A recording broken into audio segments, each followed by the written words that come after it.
Hello, everybody. Welcome to this Prepare to Pass revision series conducted by ACCA Pakistan.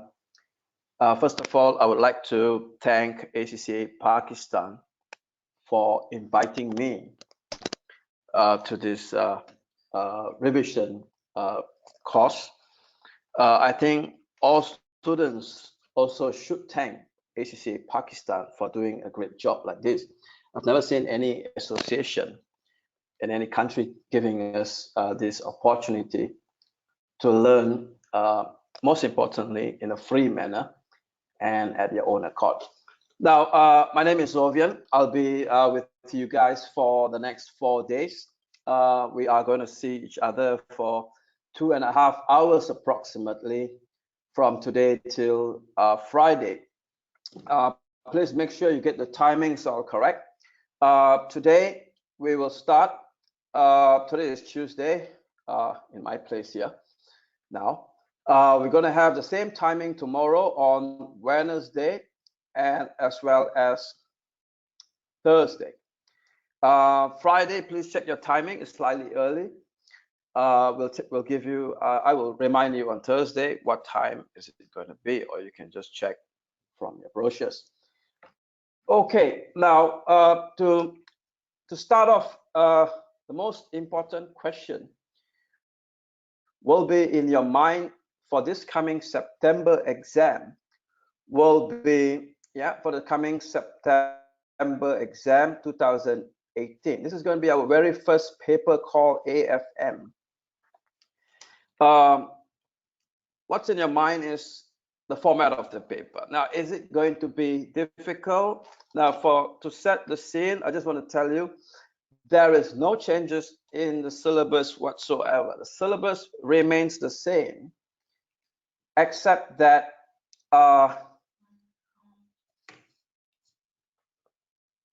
the format has changed. The format, there's going to be 3 questions now. Question 1, question 2, question 3. Sad to say, or should I say, don't worry about this, question 4 choice has been removed. So you have to do all 3 questions, no choice. Now, is that a good or bad thing? Now, 50 marks, question 1. Same style, same format. Question 2 and question 3, 25 marks, 25 marks.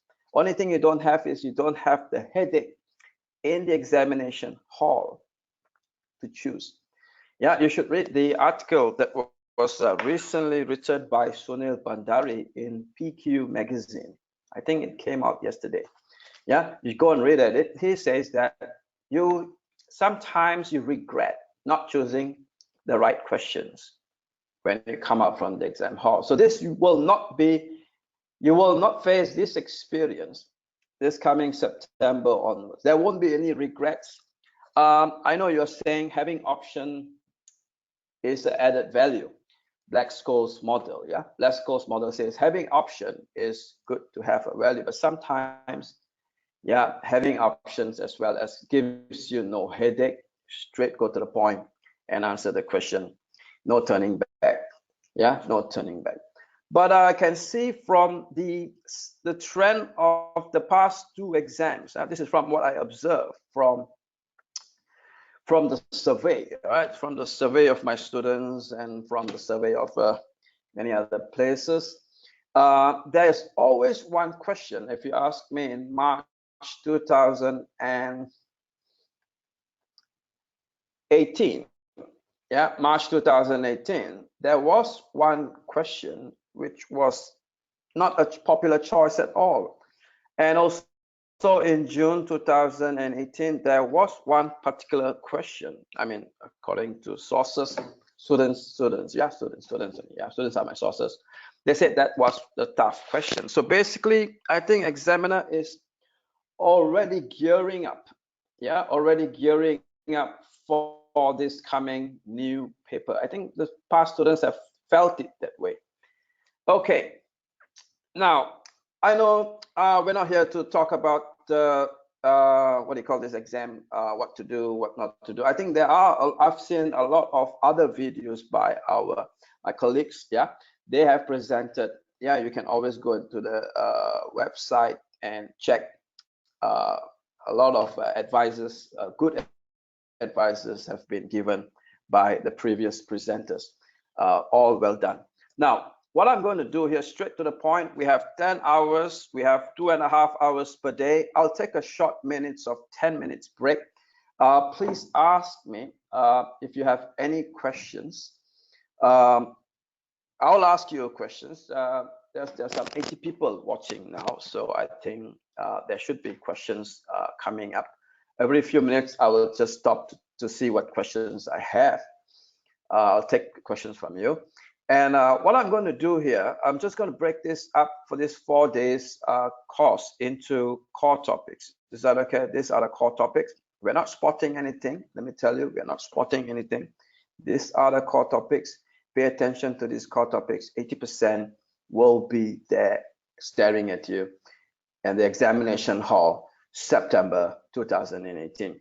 Now, the core topics I would say is investment appraisal.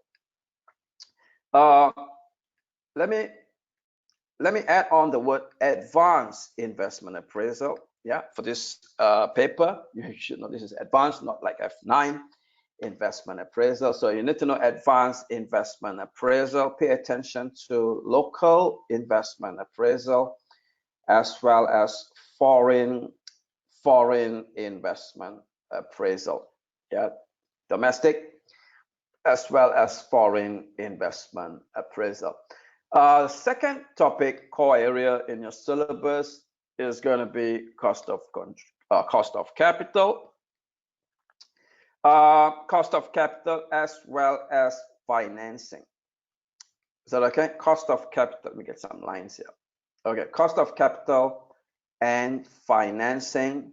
The third area, we're gonna focus this to one way or another. This 10 hours are squeezing some questions. My style is going to be question based to introduce you to this topic in this 10 hours. Okay, the third one will be obviously Black-Scholes option pricing model. Yeah, Black-Scholes option pricing models. There are articles written by your examiner, and also William Parrott wrote some articles. Yeah, we'll talk about that in a while.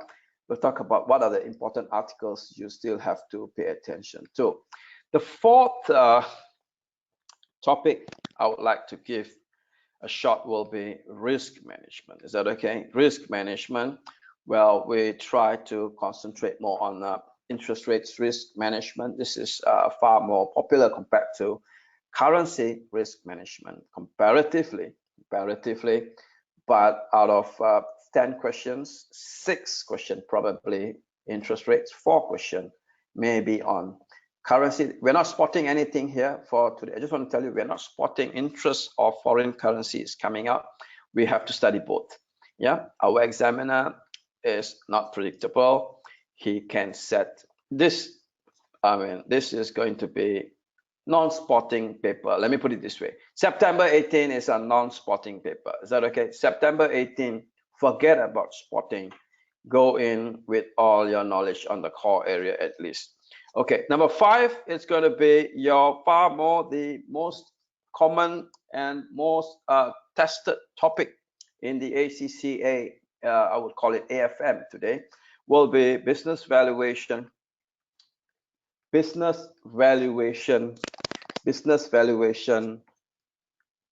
reorganization and restructuring. Is that okay?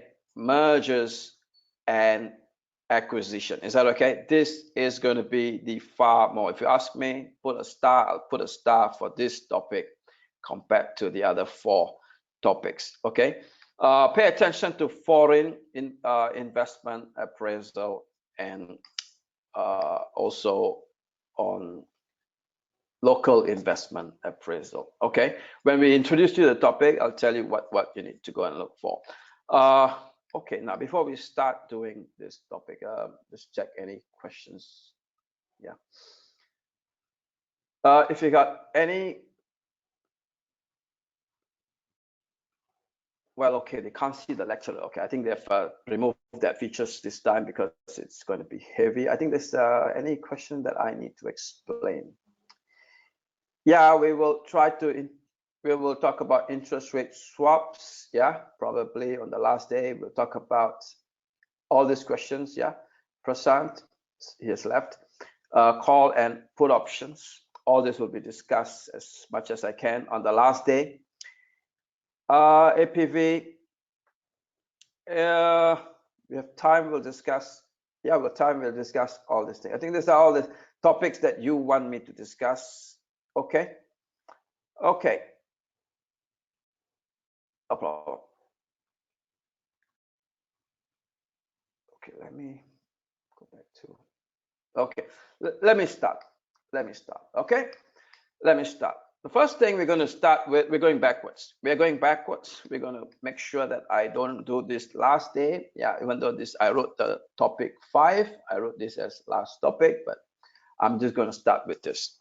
I'm going to start with this: business valuation, reorganization, reconstruction, mergers and acquisition, how to go about this topic. Okay, now I hope you have got my PDF version of my notes here. I mean, not notes, it's just a past year question, which I think some key questions that you have to practice. Of course, this is not comprehensive. You have to do all the question from, if you want to pass, I tell you something, I'll tell you a secret. You do all the questions from December 2010 until the last exam diet, which is a hybrid paper, June, March 2018. Yeah, I believe the trend is there. Yeah, the trend is there. If you practice more, yeah, you can get the goal. Okay, so the first question we're going to do here today, we're going to ask in order here. Yeah, by the way, before we move on, these are the articles that I want you to pay attention to. Okay. We have here a few articles. Yeah, I would like to add one more article. I think I left that out. This is going to be the debt bond valuation, and bond yield. Is that okay? Bond valuation and bond yield. This article was, I can't remember exactly the date. I think it's September 2011. Is that okay? September 2011. It's written by your current examiner. They call it examining team now, okay? Examining team. So please pay attention to this article as well, okay? Not forgetting this article. This article has been tested twice in the exam. One was Levante, I can't remember the year, and one more was Toltak, and some of other parts of the big question, like I think Moranda and all that, okay? So a few things that you must know from this article always is as good to read again, okay? The second article will be Sunil Bandari, written an article on Islamic finance. I simply love the part that he wrote on the appendix. Yeah, I still use that to teach in my course. Yeah, just refer to this appendix. It's made so simple. Yeah, on all the types of Islamic instruments that you should know. There's one more article, follow through from the Sunil Bandari. Yeah, is the examiner himself wrote an article, which is comprehensive. It's you have to read that. Yeah, for any questions that you think Islamic finance is going to be asking. Yeah, it's all there. The next article. So Islamic finance has been tested to some extent. So I'm not saying it's not going to be tested. They might throw a small part here, maybe 4 marks or 5 marks. So just get ready. You can't be, you don't want surprises this coming exam. You want to be prepared. Okay, you want to be totally prepared for this coming exam. So it's better to know a bit of here and there. Okay, rail option. This is a very nice article written by your examiner himself, called examining team. Okay, it talks about 4 options, and he gives you 3 options, which is examinable by way of computation. which is option to expand, option to what do you call this? Delay, very nicely put, option to delay. I need to pay attention to this option to delay. Option to delay has not been tested since the question on Mesmer Magic, proper ones, okay? Mesmer Magic, if I can recall, was the last option to delay. I think you better read this option to delay the way examiner wrote it. Yeah, you better pay attention to this, the way he wrote this particular article. Yeah, and also option to abandon, expand, abandon, and delay. Yeah, option to redeploy, it's only known, you have to know only the theoretical part, not by way of computation. Okay, another very important article I would like you to read is William Parrott's article that was written after this examiner wrote this article. He wrote this article, I think, in 2016 or 15. I can't remember the dates. He wrote this article about, you still remember, he wrote about the fruit analogy. Nicely put, nicely put. And if I'm not mistaken, from what I heard, yeah, it came out in the June 2018 exam on the portfolio of the option. Yeah, portfolio of the option. But there are also areas where he spoke about nested option and all that is not tested yet. So it's good to have a read. Okay, currency swap, I think it was written by your examiner, examining team, exactly, and it was immediately tested in the, I can't remember which exam is that, but I heard it was there. I think that question was published in the ACCA past year question series. Okay, and then you have this William Parrott's article is also important on the exchange traded option. If you're asking me how to choose call and puts, I think William is writing a nice way of choosing how to choose a call, how to choose a put. Yeah, we'll go through that questions later, but not this article. Okay, reverse takeover. I think William wrote like another article on reverse takeover, but that article came out in your exam. Yeah, that article I heard came out in your Q1 exam for quite a substantial mark. So it has been tested. So, and then you have interest rates, risk management. This was written recently by your examining team just before your June 2018 exams. So it's important. It's important. Is that okay? It is June 2018. It was, if I'm not mistaken, it was interest rate from what my students told me. Okay. Now, don't forget, I put this on the last part here because this is going to be always an important exam for this coming September. Please pay attention to international project appraisal. Sunil has written 2 articles. One is going to be on a 25 mark question, and one more is a Q150 marker question with a bit of options, put options built in inside. So please have a go at these 2 articles. Yeah, very nicely written.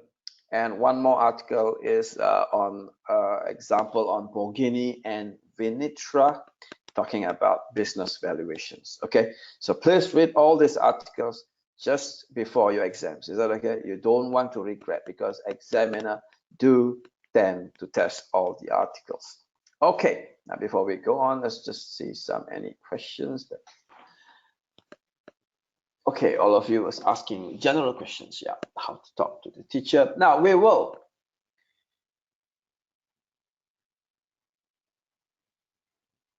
Black-Scholes model, can you explain how to calculate PA and P? Yes, we will go through that, Prasant. Yeah, we'll go through that.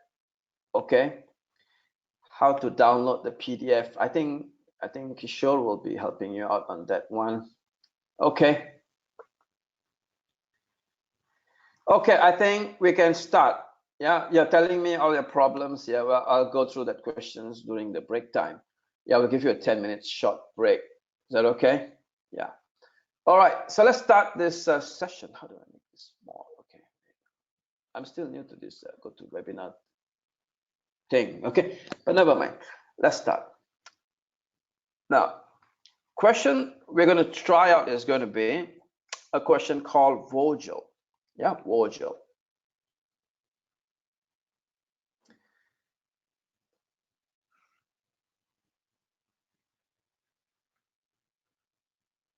Okay, okay. Now look at the required here. This is a 25-mark question. Okay, this is a 25-mark question. It says, I must clear this one. Okay. Discuss the possible reason. Okay. Discuss the possible reason. Why? Why? So when they say discuss, you should know that it's going to be a heavy level. It's not pointed at T level. At this level, you don't write in point forms. Okay. You don't write in point forms. Everything has to be in full sentences, paragraphed. If you can, 4 marks means 4 paragraphs. If you can, don't write all in one paragraphs. If you want to underline, please underline the keywords. Is that okay? Possible reasons why Vogel may have switched its strategy of organic growth to the one with growth by companies. So one is organic growth versus acquisition growth. Yeah, you plant the seed, you wait for the tree to grow, or you just buy the tree and enjoy the view. 4 marks, why you want to go for a growth by acquisition. Okay. Now,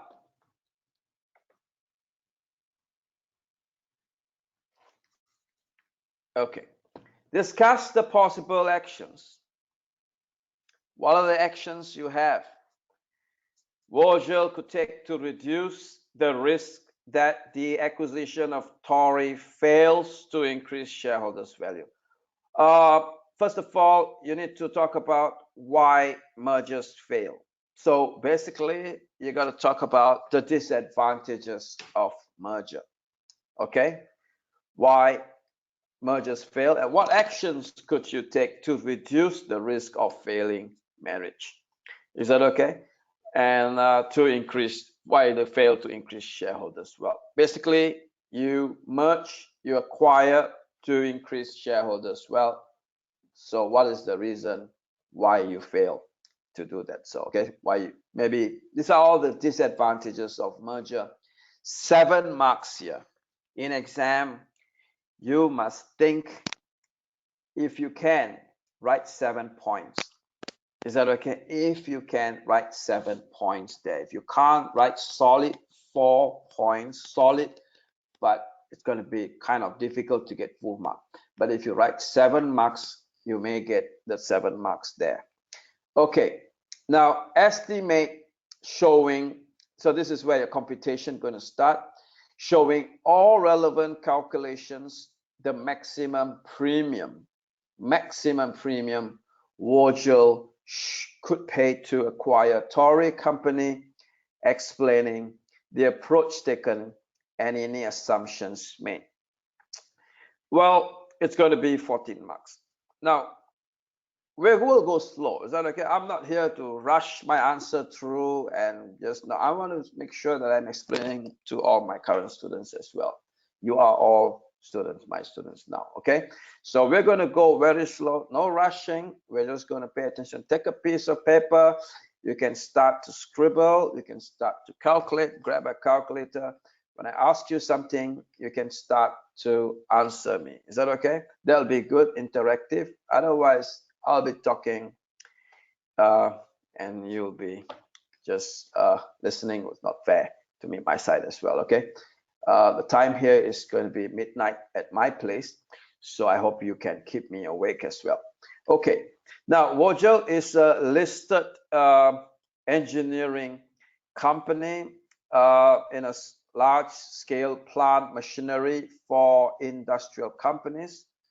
It tells you here, they're just telling you what nature of industry, that's important. You are in a machinery business, so depends what you're going to buy. If you are also going to buy a machinery, then there will be synergy. Okay, until 10 years ago, Wojel pursued strategy of organic growth. Since then, it has followed an aggressive policy of acquiring smaller engineering companies. So it has changed. It has changed from organic growing by the seed. So you put the seed and you wait for the tree to grow, or you just plant the tree and enjoy the view. It feels that the developed new technologies and methods which could be used in manufacturing process. However, it is estimated that only 30% to 40% of the acquisitions made in the last 10 years successfully have increased the shareholders' value. That means 60% approximately of the marriage failed. Okay, so that is going to be examiner's way of putting the sentences here so that he can ask you part B of the question. So examiner knows how to ask question. He puts a story, then he asks a question. Okay, now Wojel is currently considering acquiring Tory, and it is an unlisted company. So basically it doesn't have a value. That will be a difficult thing to do. So the examiner may test you business valuation here. He may test you. The popular ones will be free cash flows. Is that okay? Free cash flows, you got to identify whether it is going to be free cash flows to the firm, or is it going to be free cash flows to equity, as well as the second most popular method besides free cash flows will be PE method. Okay, will be PE method. Okay. All right. Now, just getting used to it. Getting used to this dashboard here. Okay. Now then we go on to say they have got 3 departments. Oh, that's got complications now. They got 3 departments. Company department A that manufactures machinery. This is what we are interested. Yeah, Torre has got some machinery business as well. We are also in the machinery, so we can actually kind of synergize. Is that okay? We can actually kind of synergize. Okay, we can synergize here. Okay, department B produces electrical goods for retail market. Maybe this is for diversification. So with this company acquired, maybe we can reduce some risk. Unsystematic risk can be reduced because we are moving into some new business portfolio. The smaller department C operates in a construction industry. Yeah, the smaller department C operates in a construction industry. So basically this business is diversified. Upon acquisition, Department A will become part of Wojel as it contains new technology which Wojel is seeking. Okay, but Department B and Department C will be unbundled. Okay, they're not going to keep this with them. What are they going to do with Department C? Department C is going to be get rid of Department C. We're going to sell this Department C. So how much you're going to sell this Department C? You got to, what method we're going to use to sell Department C? We got to find out. And Department B will be spun off, or we call it spin off, into a new company called, I always had the problem pronouncing this one. I always tell the people Nudge Company, okay? Nudge Company or Dutch Company, whatever they call it, doesn't matter. Now, the second part here, we are told that this is going to be your extract of your financial information. Sales revenue, we got sales revenue. We have here Tory and Wojel. Profit before depreciation. Profit before depreciation. Careful the word, this is before depreciation, interest and tax. Careful in exam, they like to give you some is after depreciation, some is before depreciation. Just take note of that. Interest is given here, so you must be very careful whether if it's going to be on free cash flows to the firm or free cash flows to equity. Interest is going to play an important role. We'll come to that later in a while. Depreciation is given here because this is before depreciation. We assume that depreciation is allowable, probably for tax purpose. Pre-tax profit is given down here. Okay. So far, so good. Now, non-current assets. Non-current assets, you have got two companies here. Current assets, 7%, debenture, unsecured. So that will give you an interest element over here. Interest element 7 multiplied by, you might be thinking, what happens? 7 multiplied by 40 is 2.8, but they have 4.3. Maybe it's some other overdraft interest or whatever. Okay, maybe it's other interest. So don't worry about the validity here. It could be other interest. All right, there is non-current liabilities over here. Okay, non-current liabilities, and we got number of shares. Now, number of shares, can we calculate the number of shares here? This is going to be 380. Okay, that's going to be 380, and this is going to be, I think, 40 million shares. Okay, that's important. And you got reserves here, and they tell you the breakdown of your asset composition, yeah, of company A, department B, and department C. And they also have got share of profit before interest and tax. This is how they're going to share, because you're going to close one department, you're going to spin off one department. So what is left over is department A that is going to be consolidated into this company called Vogel. Okay, now, and then you have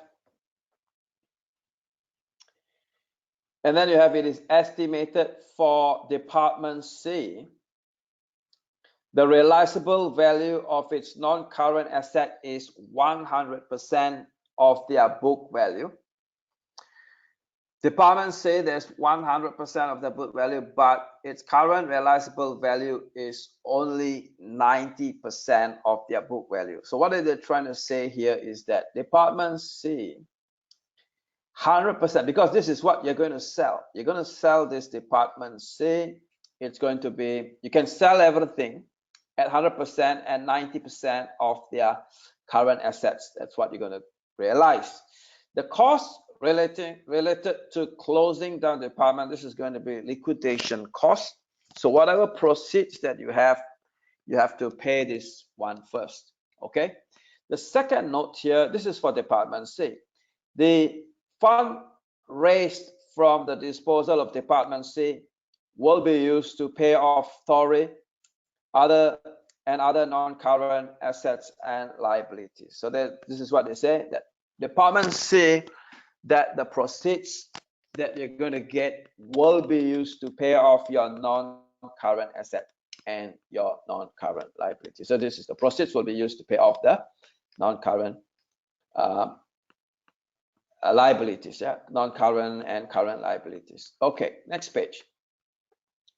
The 7%, of course, you can't read as slow as I'm reading, okay, because I want to make sure that you are clear with whatever I read. Okay, the 7% unsecured bond will be taken over by Nudge Company.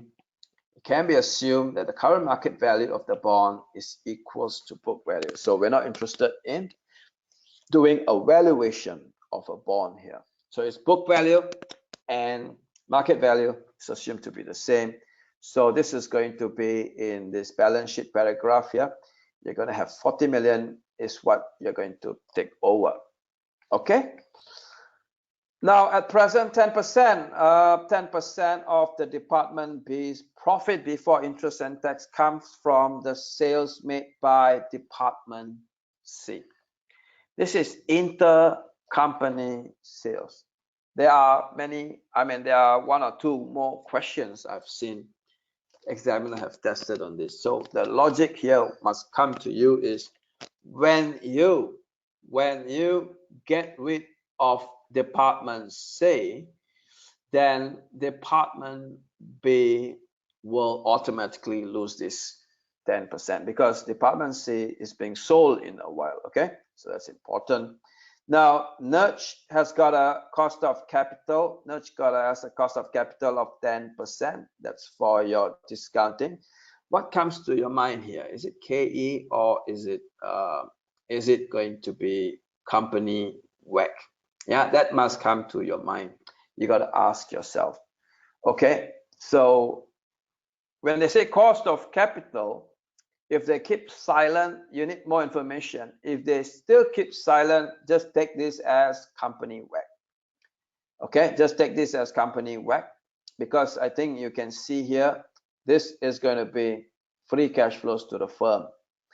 Okay, so it is estimated that the first year of operation, Nudge free cash flows to the firm will grow by 20% and then by 5.2% thereafter. So examiner is testing you a lot of things in this question. It's testing you perpetuity cash flows to growth figures. Is that okay? That is very common. That is very common if you have seen enough past year questions. The tax rate applicable for all the companies, 20%, and you can claim tax allowable depreciation on its non-current assets. It can be assumed that the amount of tax allowable depreciation is the same. This is another sentence the examiner always like to put.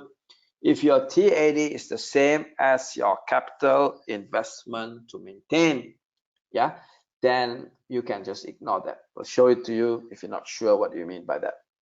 Now, Wojel's got a current share price being a listed company. They got a share price and estimated that Taurus PE is 25% higher. Okay, 25% higher than Wojel's PE ratio. That means they want to estimate Taurus valuation using PE for some extent. I think they're asking you to do valuation for Department A because Department A will be like merged with Wojel. So for merger for Department A, we're going to use what do you call this? PE valuation. And it is estimated that the PE of Wojel will increase by 15%. It is estimated that the companies, combined companies after tax annual earnings will increase by 7 million due to synergy benefit. Now, this is what they're saying here. You must be very careful with this synergy add-on. It says here, combined companies annual after tax earnings. Yeah, after tax earnings, not cash flows, not value, purely after tax earnings. So you got to find out what's your earnings prior to the merger, A plus B, plus another 7 million. That's going to be after tax earnings benefit synergy. Must be very careful with this synergy. Many questions. Some of it is cash flows. Some of it is value itself. In this case, is after tax earnings for Department A. So what are we going to do here is we're going to briefly discuss. Now I'm just going to give you pointers to what you're going to see. You can always download the past year question. If you ask me, this is going to be the June 2014 past year questions. Okay, I'm just going to give you the pointer answers. Why basically, why you have switched to grow by acquisition. So we're going to have to answer part A here. Reasons. Okay, can I just put reasons? I don't want to put long-winded sentences here. Reasons for choosing growth strategy by acquisition. The first point I would like to say here is that it will increase the shareholders' value fast. Okay, make up your sentences. Okay, make up your sentences. I'm sure at this level you can write your sentences. And one more thing here. Please write nicely. Okay, sad to say, most of our students have got a bad handwriting. Yeah, you scribble your way out. Of course, yeah, they will mark, but yeah, you better write nicely. Yeah, write nicely. I think my writing is good. Yeah. Now, next one you have here is increase shareholders' value. Why you want to go for growth by acquisition is that you want to gain access to maybe new products. You want to get new market. You want to go into new technology, maybe new expertise. Okay, so basically we are going into all new. We don't have it. We don't have access ourselves. This is one way to go to grow fast. Okay, the second one is going to be the main reason why you want to grow with acquisition is you have a quicker access to synergy. Okay, quicker access to synergy. Let me put it in simple terms. 2 plus 2, mathematically it's wrong, but it's okay for this topic today. 2 plus 2 equals to 5. Why is that one addition coming in? Is because of you having production synergy. Yeah, production synergy, talk about your sharing of your production facilities. Yeah, your machine can be shared. You can sell off one machine and you can just keep one machine, run at full capacity. You're going to have economies of scale, all that you need to add on. Okay. Now, and then you're going to have revenue synergy, where you can have market share size, you can have brand name, you can complement each other. Yeah, complement each other. And you're going to have advertising savings. Okay, advertising savings, etc. Well, others you can have here is going to be finance synergy. You can talk about there will be a reduction in risk. Okay, reduction in risk, especially if you are going into a new business. Yeah, if you're going into a new type of business, you're going to have reduction in risk over there. And you're going to have diversification coming in. Probably you're going to merge with a strong company, nice financially sound company. If you get married to a rich woman, obviously, yeah, you can get a loan easy as well. Once you get married, put it this way, not only to a rich woman, once anyone gets married, it will increase the chances of getting a bank loan. It will your credit rating slightly becomes better because you have a stable revenue. Yeah. We can also say when you diversify, your volatility of cash flows become more stable, and that's going to reduce your risk. And when your risk reduces, your credit rating improves. When the credit rating improves, your cost of debt will reduce. When the cost of debt reduces, your weighted average cost of capital also can reduce. When your weighted average cost of capital reduce, your value of the shareholders' wealth, NPV, will go up. Eventually, everybody will be happy, as well as tax reasons. Okay, tax reasons again. One more pointer of this particular reason is going to be vertical acquisition. Yeah, vertical acquisition. You can talk about you want to secure vertical upwards, vertical backwards. So you're going to merge, you're acquiring companies because you want to get access to this. One is you go upwards for distribution channel, you go backwards for supply chain. Is that okay? So you're going to maximize your value by making sure that you have someone to distribute your products fast. Being in the same group, they will obviously oblige to do what you ask them to do, as well as you're securing the supply chain at cost price, as well as service and quality, and etc. So all this can be put into a small paragraph, and you're going to say quickly one last paragraph before we close this particular thing you have to just mention a little bit on organic growth. Just one little paragraph just to make sure that you compare this with organic growth. Organic growth is always slower. Yeah, always slower. You lose out competitive advantage because you're going to take a long time familiarizing with the new technology, the new market. Learning curve is slow, but when you take over a company, they have already learned. You just have to implement it. Okay, and also you can say organic growth managers are not familiar. Managers are not familiar with the new areas. Is that okay? Managers are not familiar with the new areas. I think you should have got 1 mark for each paragraph that we have written. Make sure it's in a full paragraph times 4.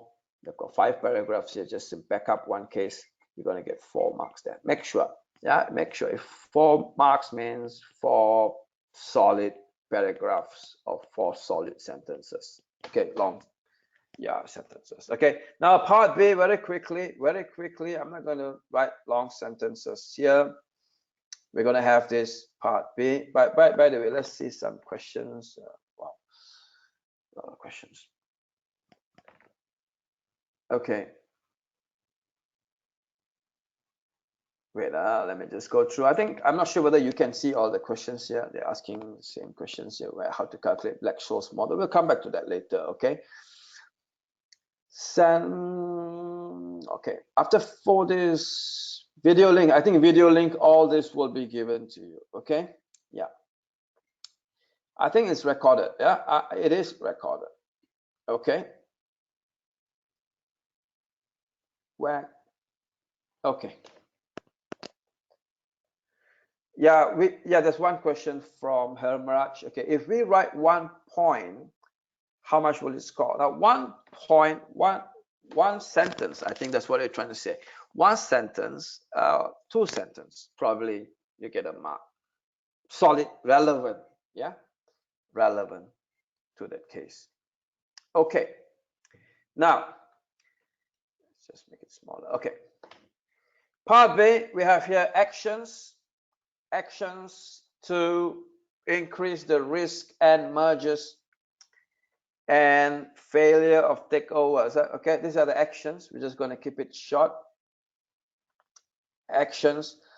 Well, what do you have to do so that your merger doesn't fail? You have, first thing, you got to talk about careful strategy planning. Is that okay? Careful planning. Careful planning. We got to look at PCA, post-completion audit. Now, this is a key learning point of looking at previous acquisition. Yeah, look at PCA, look at previous acquisition. Okay,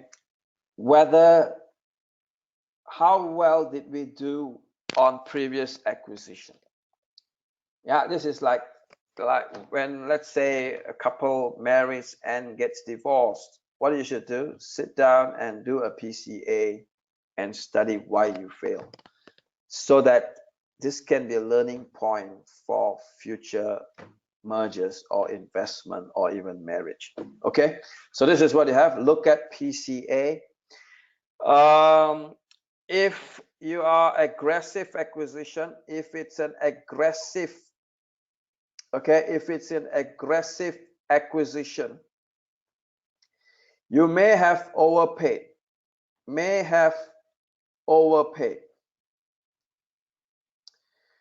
okay, you may have overpaid on a high premium. Okay, so you need to check first. You need to check. Well, we call that, what process do we call that? Anyone know what process do you do before you actually pay the right price? Anyone? See whether you guys are listening or not. Okay, you need to check before you pay. Yeah, let's wait for the answer while waiting. Yeah, while you get typed, while you're typing it out. And also you need to investigate. Yeah, you need to investigate if synergy can materialize.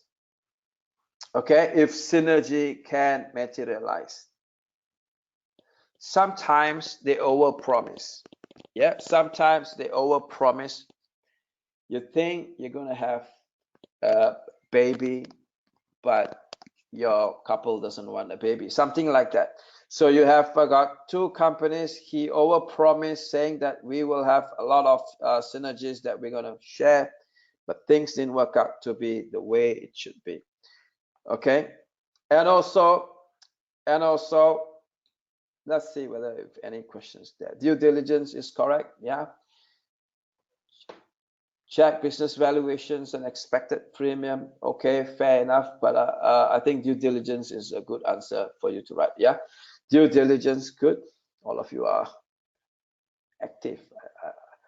Oh, very good. Very nice of you all. All right. Okay, due diligence, okay, is a must before you start to pay, so that you don't overpay. Get the check, yeah, before you start to overpay.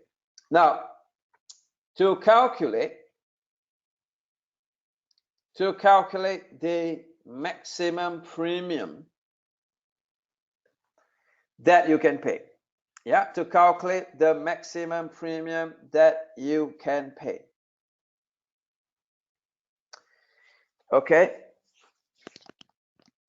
This is to reduce overpayment risk. All right, this is to reduce overpayment risk. And sometimes you ask a question yourself: should we pay the maximum premium? Should we pay the maximum premium? Sometimes your value is 5, their value is 3. Synergizing value, the total value combined is going to be, let's say, 10. So if he is going to ask for 3, then we are just going to give him 3. But he's not going to ask for 3. He's going to ask for 4. If he asks for 4, we will still give it to him, because the synergy was 2. We take 1, he takes 1. So you need to find out if he asks for 5. If this guy asks for 5 million, are you going to give him 5 million? So the question is, there are ACCA questions, a few questions asking what's the maximum premium that you're going to pay, etc. Okay, so the maximum premium that you can pay will be 5. Don't pay more than 5.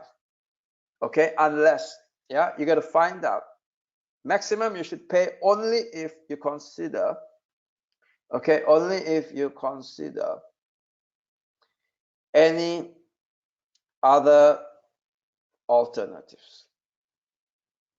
Do you have any other choices? Why are you paying him all the synergy? Do we have plan B? If you have plan B, then you can just forget about this company. If this is the only person in this world, you have got no choice. You have to marry this person. Okay, there's no choice. Do you have any alternative? Ask yourself. Okay, is there any rail options attached? Okay, any rail options attached? Okay, any rail options attached, as well as, are they being hostile? If they are hostile, maybe they're playing hard to get. If they're playing hard to get, if you also have got no choice, if you're going to lose, you give them 5.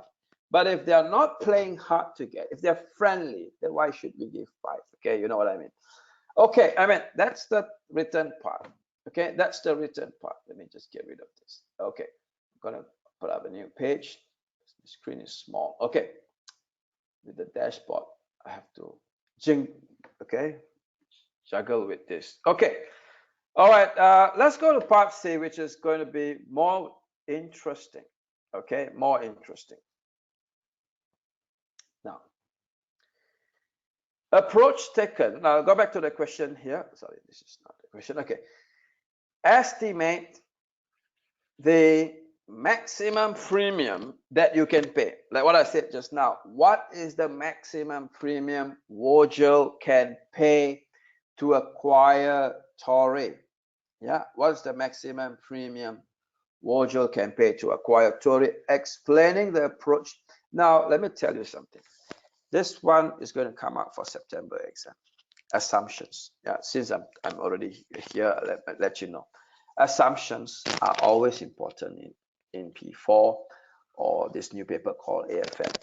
Just make sure you know all the assumptions that you need to know for investment appraisal, that you need to know for investment appraisal, like APV assumptions, risk-adjusted WACC assumptions. You need to know assumptions on foreign investment appraisal assumptions. You need to know assumptions on free cash flow valuation method assumptions, PE assumptions, business valuation, general assumptions.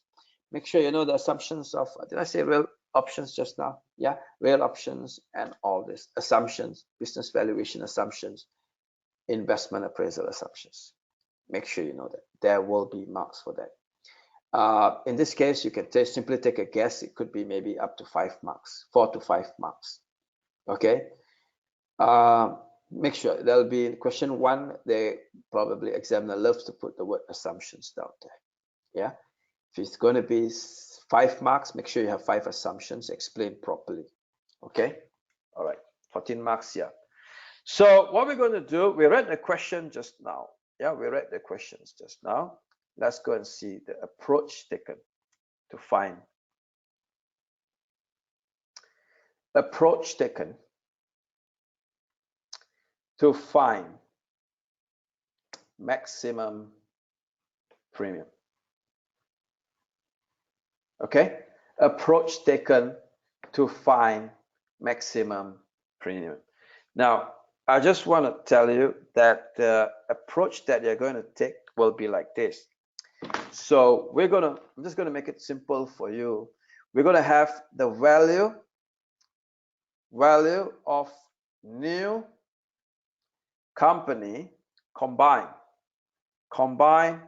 company equals to value of a new combined company equals to value of Wojel at present plus value of Tory at present.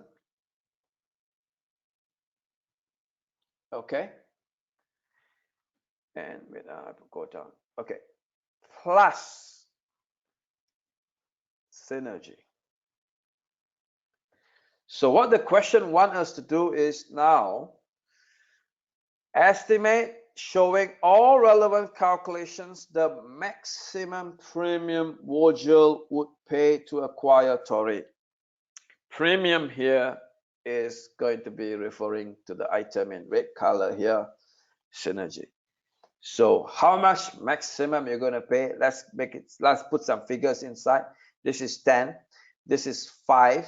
Let's say I don't know this one. Let's say this is going to be 18.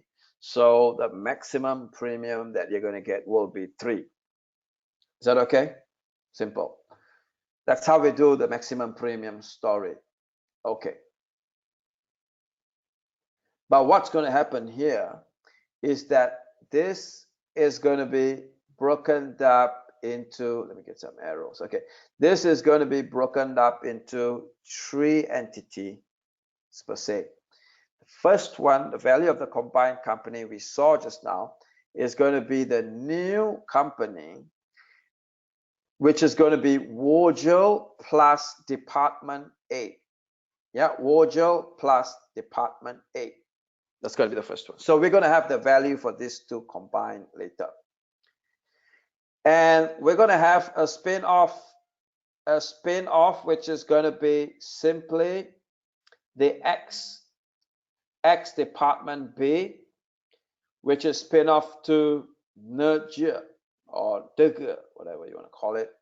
And this is going to be a value here per se. And obviously, the last one I think is going to be on a sell-off of Department C, which is going to give you purely cash after paying some expenses, if I'm not mistaken. So these three things put together must be equals to these three things put together, which is going to be value of Vogel, value of Torre, and it's going to be synergy. So ultimately, we just want to find this one. Okay. So how to find the synergy? This question asks us to find maximum synergy. Well, how to find synergy? You unearth these 4 boxes here. You find the 4 boxes value here, sorry, 5, and you're in for the 6th box. Okay, let's do the easy ones first. Okay, let's do the easy ones first. I think the easiest one will be, let's do some workings. Okay, let's do some workings. We're going to do this one. I think the most easiest one to do is value of Vogel. Value of Vogel, look at note number 7. Just get rid of all this. Okay, look at note number 7. It's going to be value of Vogel is currently $3 per share. That's it. $3 per share. How many shares does Scott Vogel got? Yeah, how many shares Vogel has got? Let me answer some questions here first. Scan LB. Yeah. Saddam Hussein is asking how to know all assumptions of all topics. Well, as I said just now, assumptions can be, okay, let's start from the core topics. Okay, from the core topics, investment appraisal, there are assumptions on investment appraisal, like for example, risk adjusted investment appraisal, risk adjusted WACC, there are some assumptions. APV, there are some assumptions. Foreign investment, there are some assumptions. Foreign investment appraisal, there are some assumptions. Yeah. Then we have this rail options. These are some assumptions for share. There are some assumptions separately, as well as for rail options. There are also some assumptions. Okay. And for business valuations, make sure you know all this. These are the 3 areas of assumptions. I think you should remember before you go into the exam.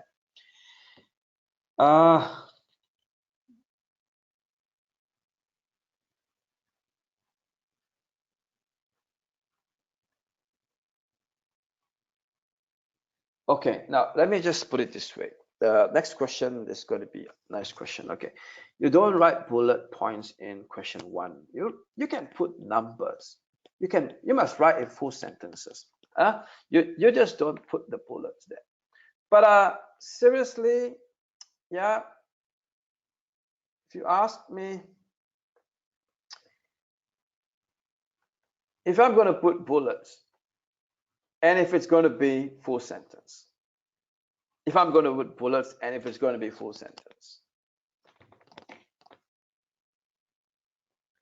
I think you should get full marks. Yeah, I think you should get full marks. If it's full sentence, bullet points, full sentence, full mark. Why aren't you putting the bullet? Let's take out the bullet. Leave a paragraph there. Leave a paragraph there. Okay. If you're going to write like this,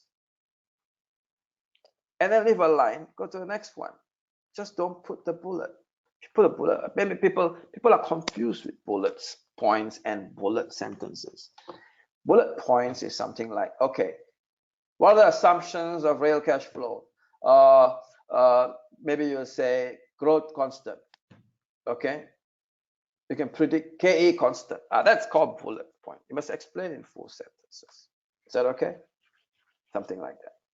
Now, come back to the question. Okay, 380 million. I think people are answering me. I just have to make sure. Okay, value of Vogel. Okay, I think I don't have to press my calculator. More like, thank you. 1140. Yeah, 1140. So let me come back to the questions later. 1140. We're going to take value of Torre. Sorry, value of Vogel at present is going to be 380 million share multiplied by $3 per share. It's going to be 1140. Good. Number Number of shares taken from the balance sheet. Careful with the nominal value of 50 cents. Sometimes students make mistakes there. This is the easiest one. So we're going to come here and we're going to put here 31140. Is that okay? I think the next one we can do is try to do value of Torre. Value of Torre. Now, value of Torre is going to be, okay. Well, we are going to use the earnings basis here. Look at paragraph number 7. They say its PE basis is 25% higher than Wojel's PE basis. Okay. So what is the first thing we need to know here is that we need to know the PE of Wojel first. Then we add 25% to that one. Is that okay? So let's find out the value of Torre. First, you need to know the PE of Wojel. PE means price over earnings. PE.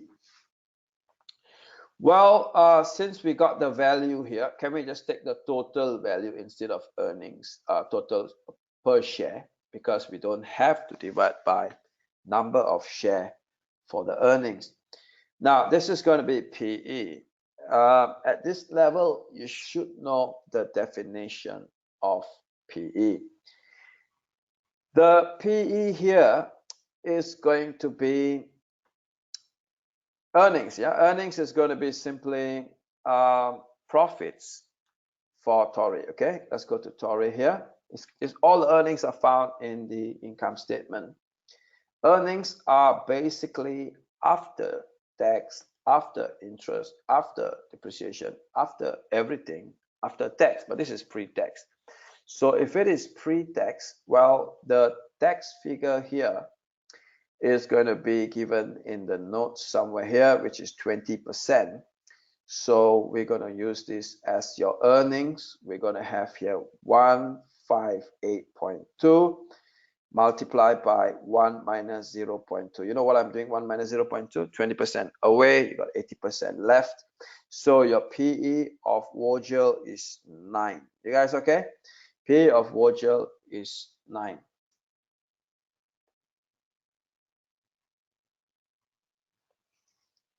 Okay. All right, good. No problem.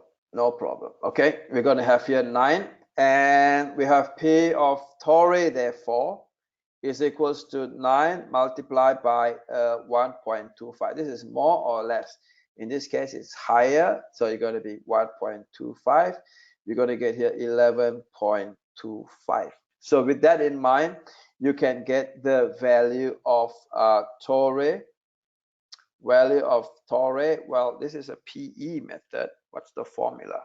What's the formula for a value using a PE method? It's going to be, what's the formula? Anybody can type it out while I answer some questions. Don't worry, Amartaya will, maybe the last day I'll put in all the assumptions, yeah, before the pointers. What are the assumptions you need to know? I just mentioned it just now.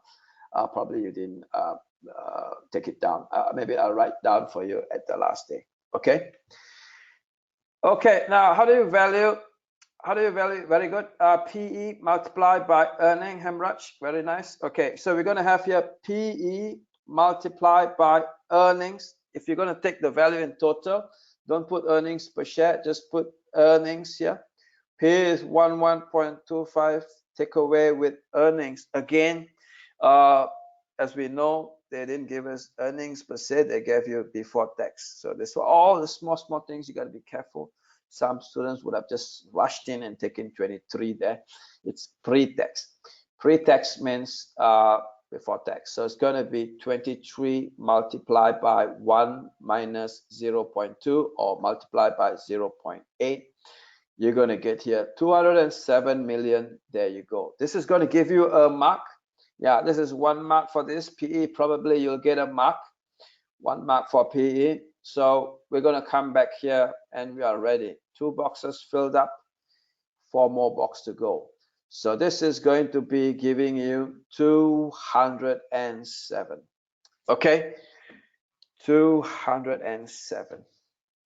Okay.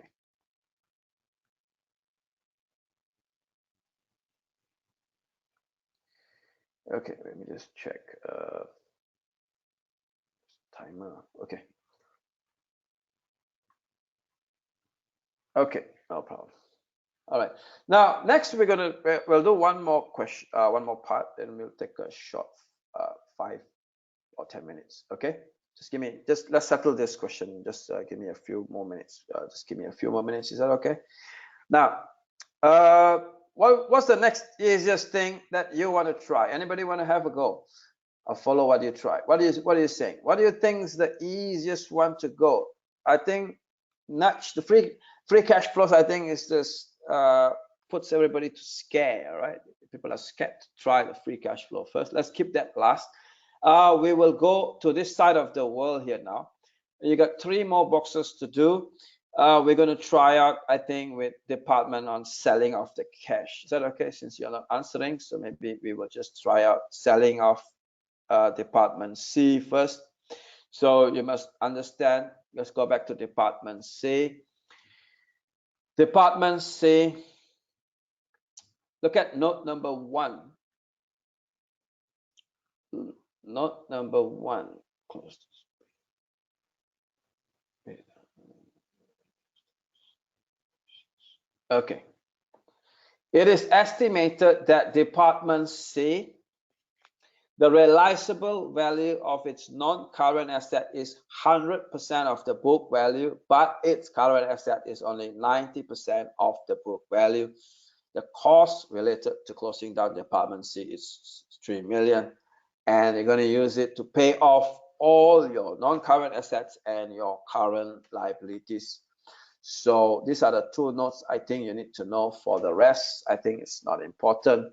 So this 2 can handle the box down there. So what we need to do here is we need to have a workings for this one. Workings for this one. It's going to be cash.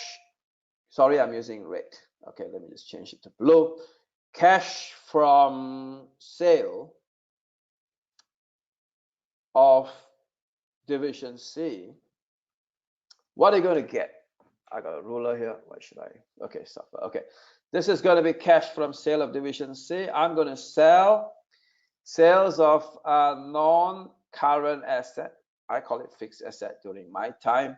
Now you go to this assets here in the balance sheet of Torre. Get rid of all this. Okay, you go to this 98.2, and that department C, you are going to take 20%. That is the reason why they give you this breakdown. You will see so many questions like this in ACCA exams past year, especially when I'm talking about ACCA exam. I'm just talking about post December 2010. Yeah, that's the question that you must do. Do all the question. I can guarantee you pass. Sorry, I'm being optimistic. Okay, I think you can. Yeah, I think you can. So 98.2 multiplied by 20%, that's the asset that you have, and you can get 100% of the book value. So I think it's not a problem. Just change color. You're going to get 98.2 multiplied by 20%. And I'm just going to put this for reference here for future question. You can get 100%. So you're going to get here, I'm looking at the 2 decimals here, 19.64 million. Okay, 19.64 million. Okay, 19.64 million.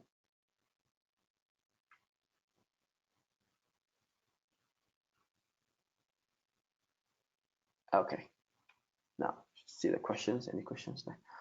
Very good. You guys are superb today. Yeah. Okay, 19.64 million is what you got. Now, and then, okay, put this. Okay, Then I have to sell off my what do you call this? Sales of current assets. Sales of current assets is going to be simply, according to them, I can sell 90% of it only. Again, this is also 20% sharing of my current assets. What's my current assets here? Okay, you guys are faster than me. Okay, you guys are faster than me. Very good. Sure pass. Sure pass, huh? 8.37, I think. I'll show the workings to everybody, okay? I'm not sure everybody can see what you guys typing, yeah? Okay, very good. 8.37, 9.3, how you got that? Okay, let's try 46.5. That is going to be your current asset, okay? Multiply by 20%. Multiply by 20%. That's going to be your share. Multiply by, they said there is a realizable value of only 90%. So this is going to be 90%. Okay, that is going to be, that's the case there. Okay, good. 8.37. 8.37. All right. So giving you, sorry, 37. Yeah, sorry for that. 37, giving you an answer of 28.01. Remember, you are going to use this money for something. Yeah, you're going to use this money for something. You're going to use this money to pay off. You're going to use this money to pay off some debt, non-current and current liability, specifically non-current and current liability. Now, if you strictly just look at number 2, you got to be careful because this is 7% unsecured bond. Here, this is what the examiner is trying to mean by non-current and current liability. He's not referring to this 40. If you read the further notes, you will know what I mean. This is not, he's referring not to the 40, he's referring to 20.2. So you're going to have here 20.2. Let's go up here. You're going to get here 20.2. You're going to have to put a bracket. You're going to have less other non-current liabilities.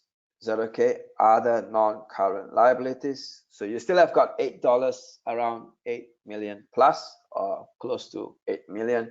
But don't forget there is also a liquidation cost, which is going to be found in note number 1, which is 3 million. You're going to have here 3 million in brackets. You're going to have here closing down cost or liquidation cost. So the cash flows that you're going to have is 4.81. You guys okay? 4.81 is what you got.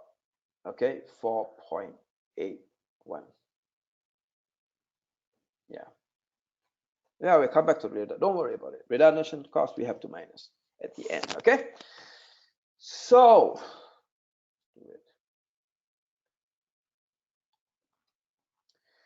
what else we have now? The last one, I think, is just 4.81. Sorry, we only did one of it here. 4.81. And we're going to have spin-off.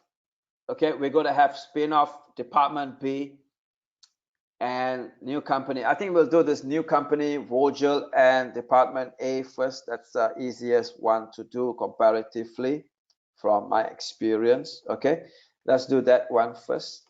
I tell you what, let me take another window so that I don't need to switch papers. Okay, all right. So we have here value of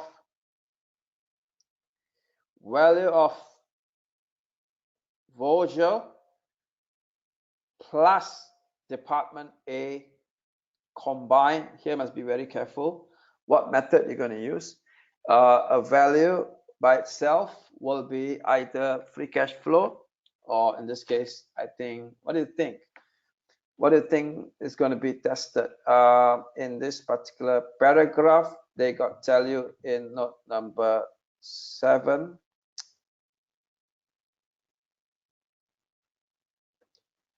Okay, we're going to have this 3 point. Your value here is going to be 15% PE basis. Okay, estimated value of the new company will increase by 15%. So which means to say the value of the new company is going to be 9. Remember, originally was 9 multiplied by 1.15. You're going to get 10.35. And this is going to multiply with your earnings combined. Your earnings combined is going to be simply your earning, my earning, everybody's earning put together. Okay, so Vogel's earning as per the income statement. You got this, all these are before tax. Okay, all these are before tax. 158.2, and we're going to have here 23 multiplied by with 23, right? 23. Okay, but I can't take all 23 because department A is coming to me. I'll take 50% of that. Okay, I'll take 50% of that. So I need to multiply by 0.5. And all in all, I need to multiply by 0.8 for tax purpose. And if you notice here, this is going to be after tax.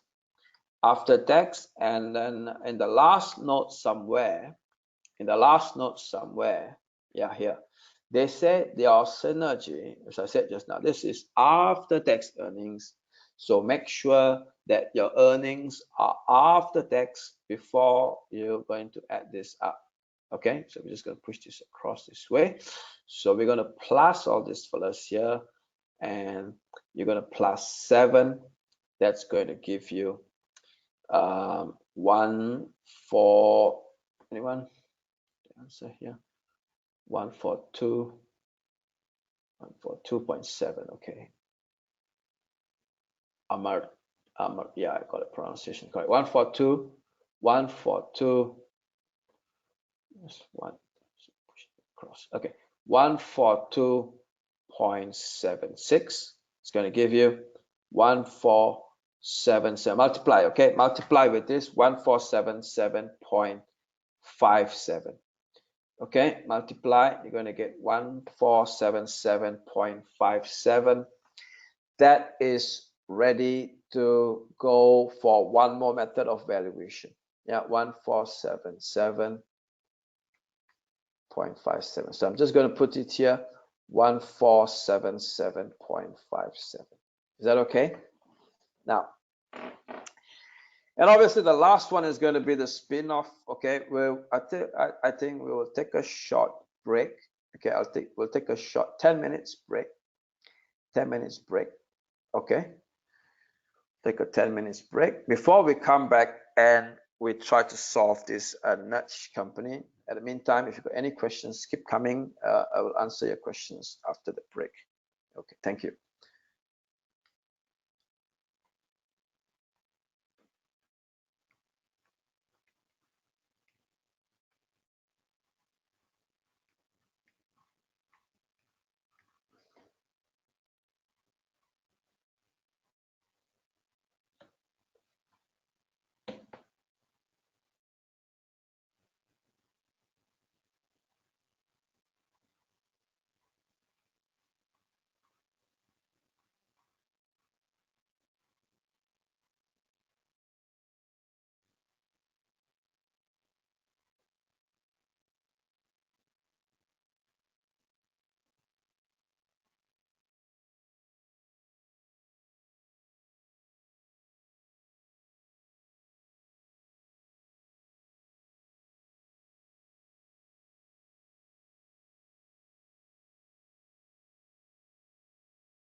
Okay, welcome back. Just to check, did I unmute myself? Can you all hear me? Just check. Just one person say, okay, good. All right, to answer some question here while we're having a break, there's one question from Meg Wayana, right? Now it says, why are we using interest? Okay, wait, let me go up. If it's the free cash flows to the firm, so why are we still using interest? Well, Mayana, we have not started the free cash flow method. When are we using interest? We are so far using only, anyone can answer? We are so far using only PE method. Yeah, PE ratio method. PE or earnings basis are always profits after tax, after interest, after everything. So we have not started that free cash flow to the method yet. So I think we will show you that demonstration in a while. Ahmad, yeah, saying, suppose the funds raised from selling Department C was not sufficient to pay off the debt, then what would be the course of action? Well, if it's not enough, then probably the parent company has to come in to pay. Is that okay? The parent company have to pay, or they absorb this as still a liability in the books. Yeah, this will still be absorbed as a liability in the books temporarily until they pay it off. Okay, I hope that answers your question. Tanzim is asking, can you give us more reasons why companies choose between organic growth versus acquisition? I think what they're trying to say is why you choose growth by acquisition rather than organic. As per the question we have answered just now, I think we have got a lot of points, isn't it? We talk about we going for new product, new market, new technology. We don't have expertise, so we want new expertise, a new production method, new production facility, new marketing strategy. Is that okay? Maybe you have the people to sell. You got the marketeers. We are good in producing. You are good in selling. Synergy. Is that okay? Methods. You have the money. We have the brains. Something like that. Okay. Maybe you're good in selling. Maybe you have got the supply chain. So that's why we're going for acquisition rather than organic. If you want organic, people who still choose organic growth, yeah, are afraid of acquisition. So in other words, why you stick to organic? Because you're worried about all the worries about the disadvantages about growth by acquisition. Maybe you're paying more. Yeah, you're paying more. You're afraid of failures. Okay, language barrier, culture barrier, all these things. Integration problem. So you're worried about all that. So you want to grow slowly, that kind of thing. All right, let's start.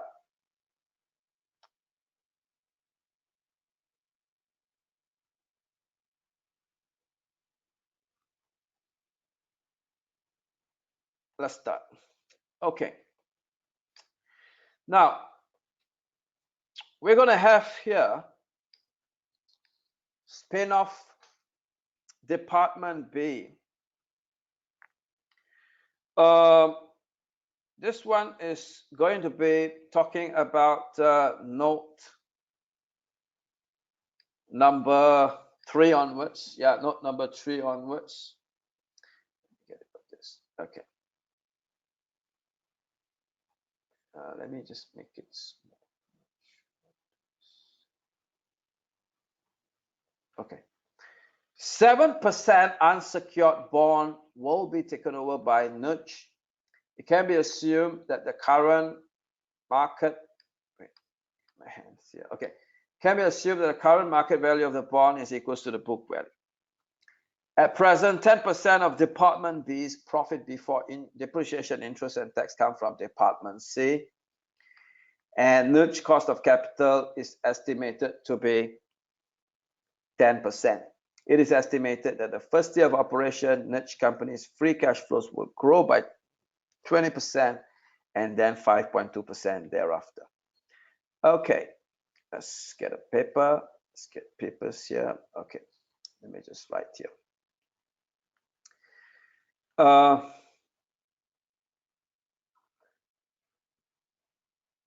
Now, some of you are asking whether these notes, I'm writing in a few windows here, so it's not organized. Yeah, I would advise you just to snap photos, okay? Just snap photos and keep it for your reference if you really want to copy. Or you can just rewind the videos. I think tomorrow it will be available.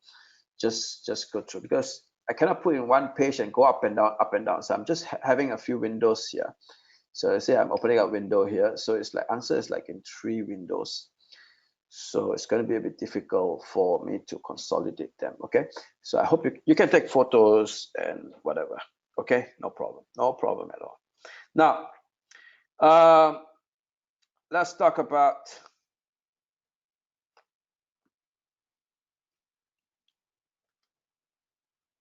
nudge.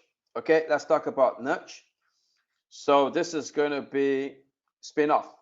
Okay, this is going to be spin-off workings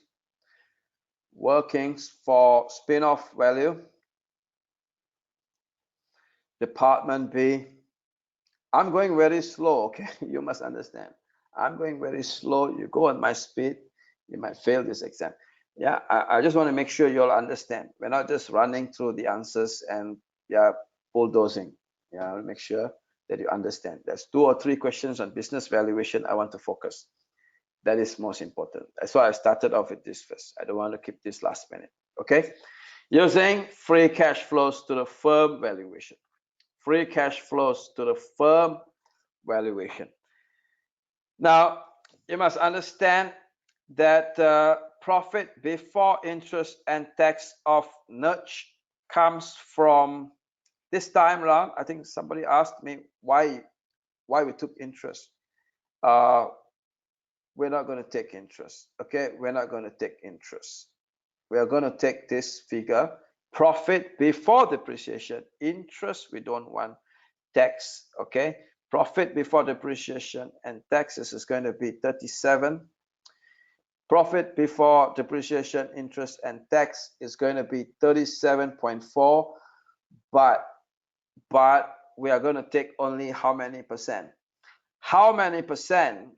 It's going to be the share of B here. We're going to take 40%. Is that okay? We're going to take 40% multiplied by 40%.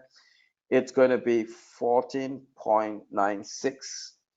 Now, you must understand that this is going to follow through every year. It's going to follow through into Department B every year, but with difficulty of one transfer pricing profit that is from division C that will not be realized in the future, simply because of note number 4. 10% of the department profit comes from department C. So 10%, we're going to take this off.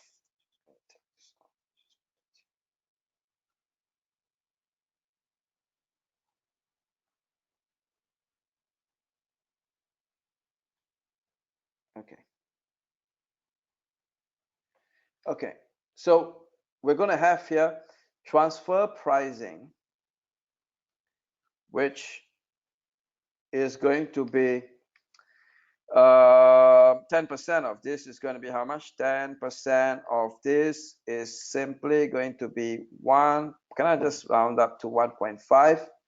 1.5 million. I'm not going to get it, but of course I have to minus off. Now you do the normal. Just don't bring in interest. Is that okay?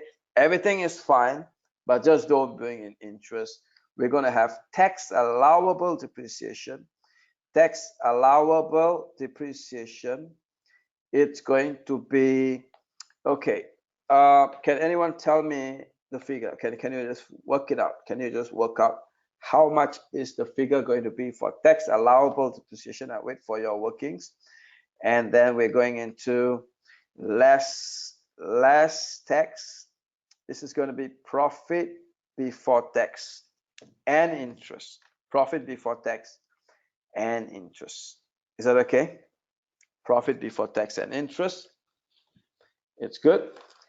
Yeah, still waiting for your tax allowable depreciation. So it's going to be tax 20% I have to pay.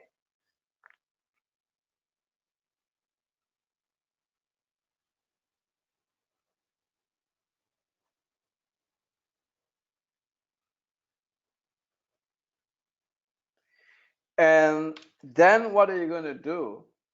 And then what are you going to do? Come, anyone? I think, let me just help you out. Let me help you out. Tax allowable depreciation is going to be simply, according to this question, where is that? Here. You can claim a TAD of 10% on your non-current asset. So what is your non-current asset? Your non-current asset is simply going to be 98.2. You share 40%. So this is going to be, how much is that?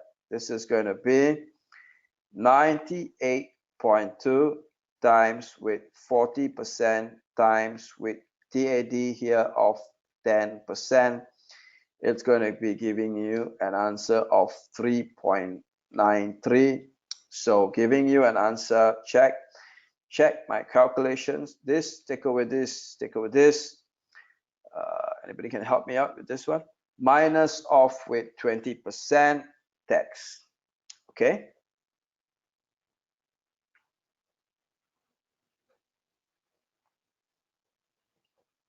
How much is this figure? How much is your profit before tax and interest?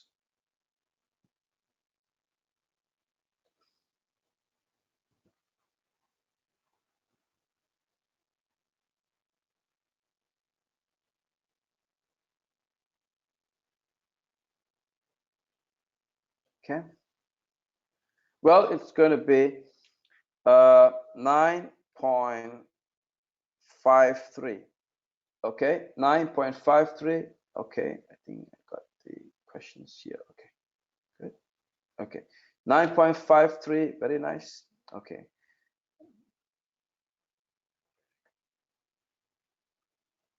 Okay, tax is going to be 20%. So this is going to be 1.91. Okay, 1.91. Now in your exam, you can straight away put after tax straight away. You don't have to put 1.91. This is kind of wasting time, but I'm showing you in detail. Yeah. And after that, what you have to do is that you have to add back. Usually you add back your TAD. Well, of course, you minus here first. That is to find your profit before interest and tax. That one is correct. Once you got your tax, now you have to add back. I'm just showing you. You have to add back 3.93 because earlier you minus. To find the tax, you have to minus. Now you add back. Once you have add back, now you move on to additional capital expenditure. According to the question here, additional expenditure here will be equals to additional capital expenditure here will be equals to, how much is that? The last paragraph, I think. Last paragraph we have here. Can you see? It can be assumed that the tax allowable depreciation is the same with to maintain operations. Okay. Now,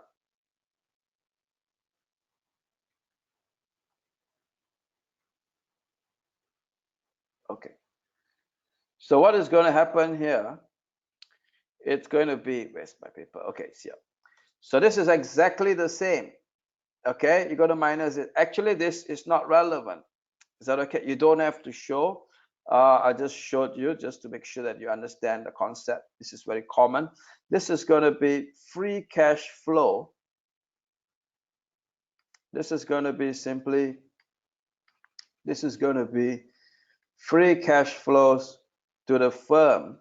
Now this is as at 30th of April year 14. This is going to be 7.62. 7.62 is going to be your free cash flows to the firm. Here you're going to get some marks for that one. Now once you have that, this is as of today. Yeah, this is as of today, free cash flows to the firm. You're going to get there 7.62. What you're going to do now is, this is what is going to grow here. You're going to grow here, and it's going to grow by 20%, and it's going to grow by 5.2%. So we're going to do a valuation now. The valuation of free cash flows to the firm, discounting at weighted average cost of capital. You're going to get this answer. Let's understand the value equals to present value of all future free cash flows to the firm.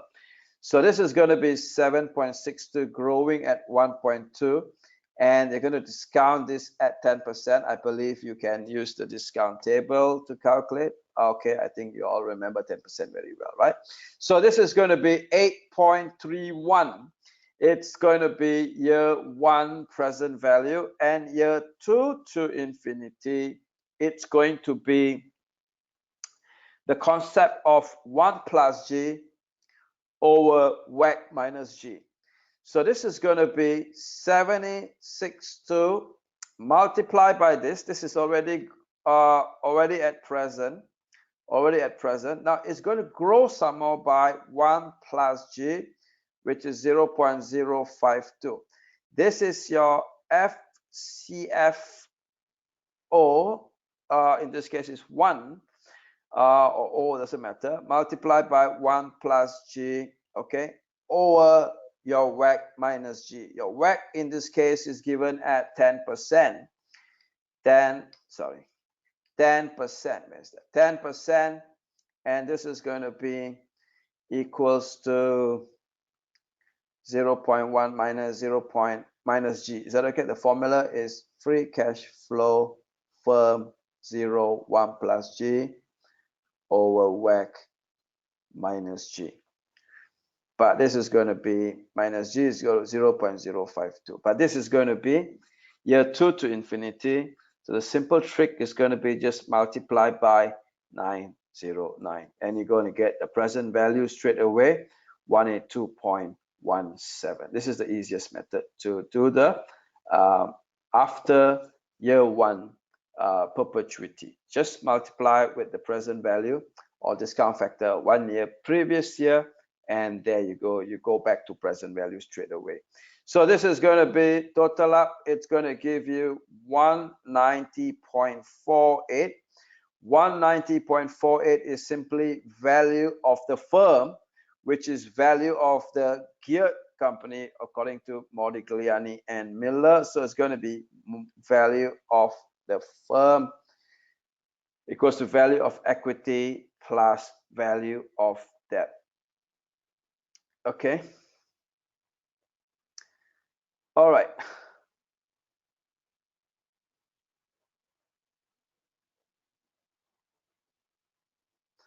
Okay, there's some questions here. There's some questions. This is a common question I used to get. You have to add back TAD. Okay, I think it's about TAD. Okay, let me just make sure you understand TAD. Now,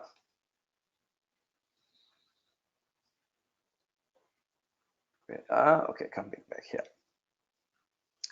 You see here, you're not subtracting TAD twice. In most questions, they will give you, profit after tax. Then, or maybe you'll get profit before tax. Then you minus tax. Okay, then after that you have to add back your TAD. Then you minus off your capital expenditure. This is what we are doing here. This is exactly what we are doing here. Okay, this is exactly what we're doing here. But the complication will start. Students will think you already take away TAD here. Well, let me tell you again, this profit before tax figure, it's already after depreciation. So when you go up here and you investigate, there will be a TAD or depreciation already minus here. So don't worry so much about this, because this figure is already built in profit before tax. Our question is tricky, and this is not the only question. I've seen a few questions that they have got this word called profit before depreciation. So which means they have not minus depreciation. You have to minus depreciation. Once you minus depreciation, you are going to come to profit before tax as per se, then you minus tax. Then you have to add back TAD. And the question says you have to minus capital expenditure. That's the format, right? That's the format. And here it says that it's the same as the investment needed. TAD is the same as the investment needed. If you ask me, this two is the same. That's why we have to put this two here. Is that okay? So some of your questions may be why the TAD figure is there. Okay. All right. That's the question panel.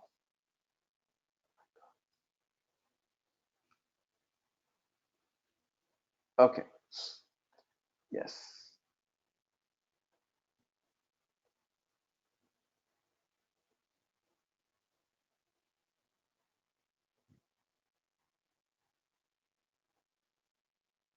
Okay. I think it's good. Where is this question? Okay. These are different questions. Okay.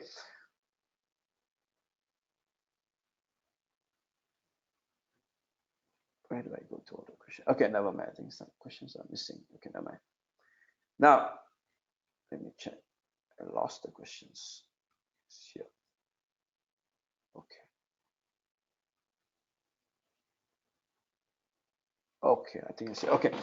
Now, let's continue. Okay, so you got this thing here. This is actually, I think it's something more than this is value of the firm. Value of the firm consists of value of a geared company, which consists of VE. If you don't like this VE, VG, if it's confusing you, just take it out, no problem. Okay, just make sure that this value of the equity plus value of debt is 190.48. But according to this question, that the debt will be taken over by Nudge company, which is going to be how many million? 40 million, and it's happened to be at book value. So this is what I said, it will be taken over by Nudge company. It's assumed that the current market value of the bond is equals to the book value of the bond. Okay, so you just have to minus off the value of debt, because that's going to be, that's not what you're going to pay. So you're going to use the value, you're going to use it to pay your value of debt. 40 million, it's not yours. So actually the equity part that you're going to take over is going to be only value of equity, 150.48. So you come up here, wait, I think where is that? We're going to get here, oopsie. Okay, this is going to be 150.48. Okay, giving an answer here, missing figure of the question mark, missing figure of the question mark, this figure, how much would it be? This plus this plus this, take away these two, is going to give you the answer. I think you can just press your calculators to get out the figures, which is going to be equals to, let me write it out for you.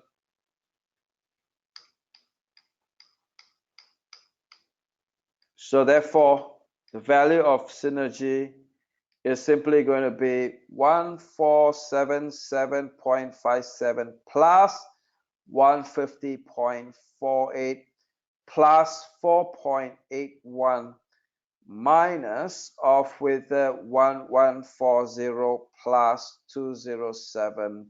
You're going to give you 285.86. I hope it's clear. Yeah, I hope all of you are learning something from this example. Reconstruction, reorganization is inside here. Some valuation exercise is inside here. PE is inside here. Free cash flow is inside here. A little bit of theory, especially the assumptions, which I like the assumptions, is also inside here. So what are the assumptions is going to be the assumptions. Let me put in pointers here. We don't have much time for tonight. Okay, very quickly, we're going to say growth rate. The growth rate of niche is going to be accurate. So we assume that the growth rate is going to be accurate, 5.2%. We assume that 5.2% is going to grow steadily. Is that okay? Steadily after year 2 onwards. We're going to assume, next sentences or next paragraph, we're going to assume PE is valid for all estimation that they have used here. We assume that the PE is valid. We assume, what else is going to happen? Because this is only 2 to 3 marks assumption. We assume that the proportion of earnings and assets that is given here. Okay, proportion of earnings of assets of the department are correct. Okay, we assume that the proportions are all correct. All right. That's it for this question. For starters. Took some time, but I hope there's a lot of things to learn from here. Okay. Now, where's the questions? Okay.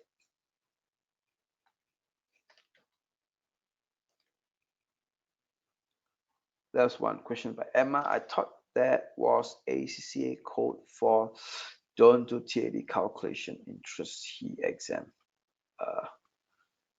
Interest he exam. I think I've answered you that particular question. Yeah. If it's not clear, please answer again. Yeah, I'll answer you back. Okay. Now we'll do another question. We'll have a few more minutes left. I hope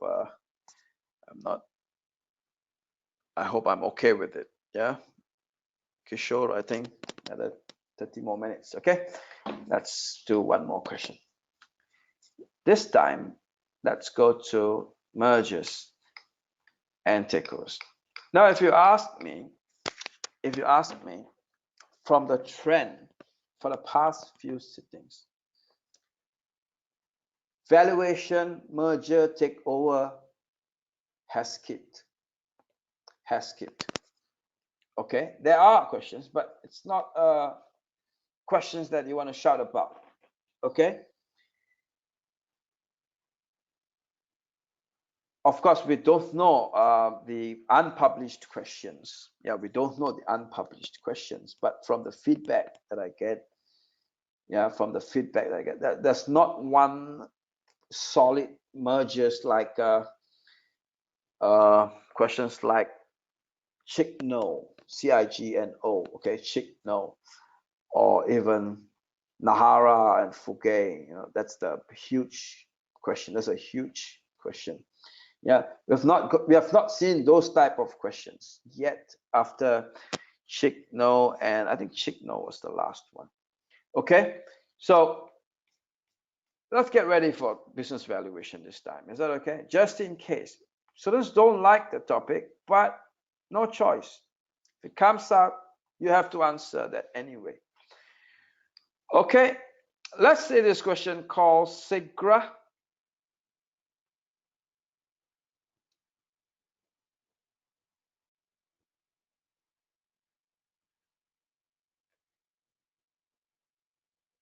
Wait, what's my questions?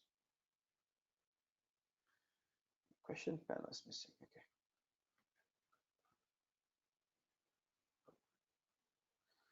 Okay.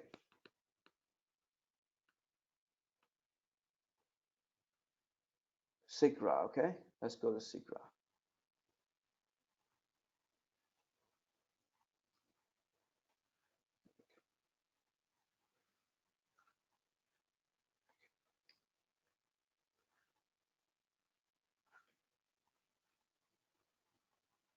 Okay, SIGRA, come.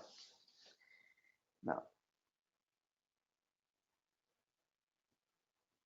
wait, give me a minute. I lost all the question panel. Anyone? What happened? Okay, never mind. Just ask me a question, see whether it comes here or not. Just say hello to me, okay? Okay, the question is back.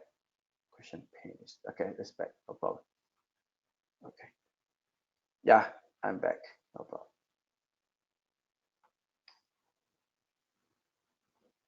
Okay, now look at SIGRA here. Very quickly, we're just going to answer to this particular part 1, maybe. Okay, part B is conceptual on merger and acquisition theory. Look at part A, estimate the percentage gain. Estimate the percentage gain, then total shares under each of the 3 payment methods above. Comment on the answer obtained. They're giving you something like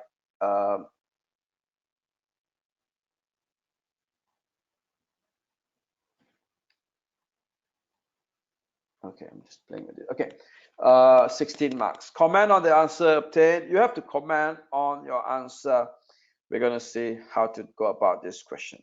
Okay, this is about share, cash exchange. This is a consideration. Yeah, there's many other questions like this that has appeared. You can look at in practice, like Nante is a particular good question, old question. Okay. SIGRA is a listed company, which means they have a price producing confectionery products, sells around the world. It wants to acquire Dentro, an unlisted company. So what must come to your mind? Okay, they're definitely going to test you on valuation. This could be on free cash flow to the firm, equity, or PE. These are the 3 common methods. Assets will be not in use. High quality chocolates. This is confectionery chocolates. Maybe there will be some synergy. SIGRA proposes to pay for the acquisition using one of the 3 methods. Okay, they're going to use one of the 3 methods over here. Cash offer is going to be $5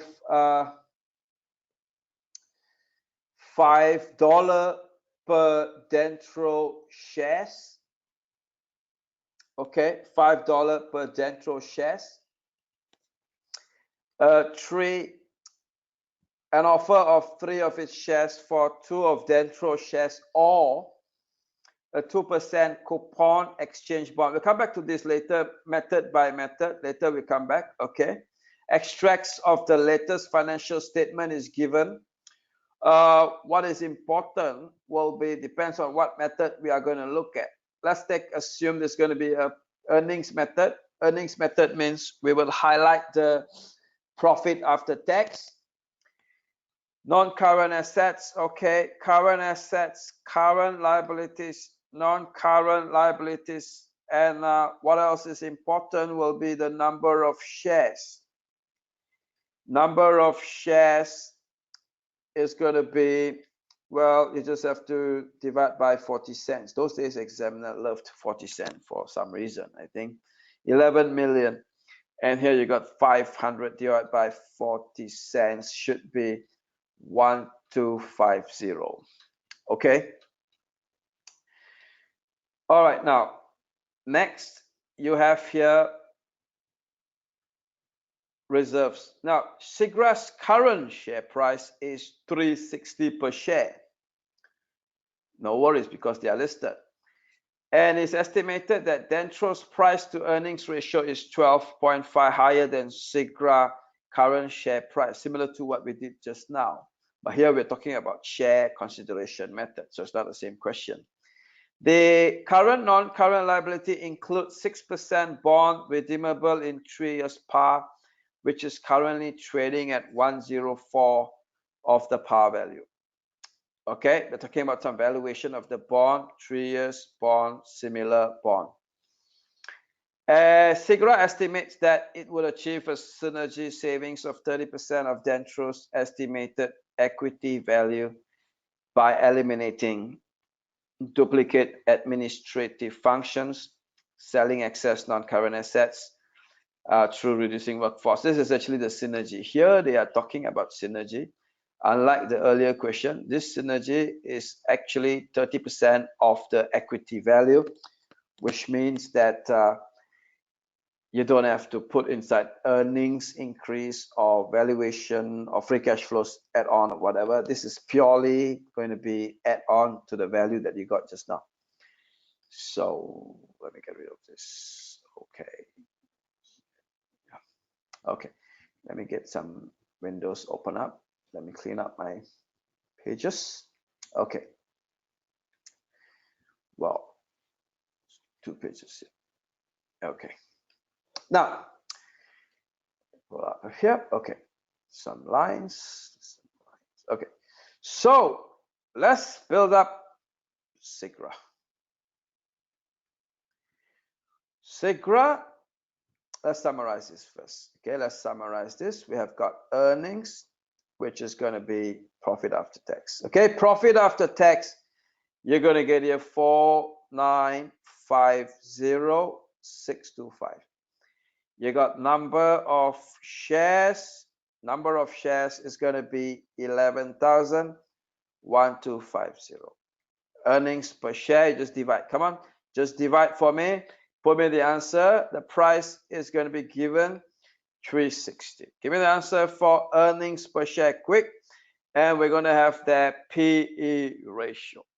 Help me out, please. What is your earnings per share?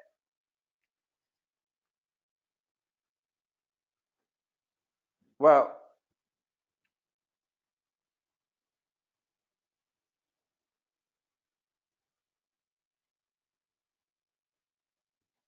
I can't read your questions here. Okay, never mind.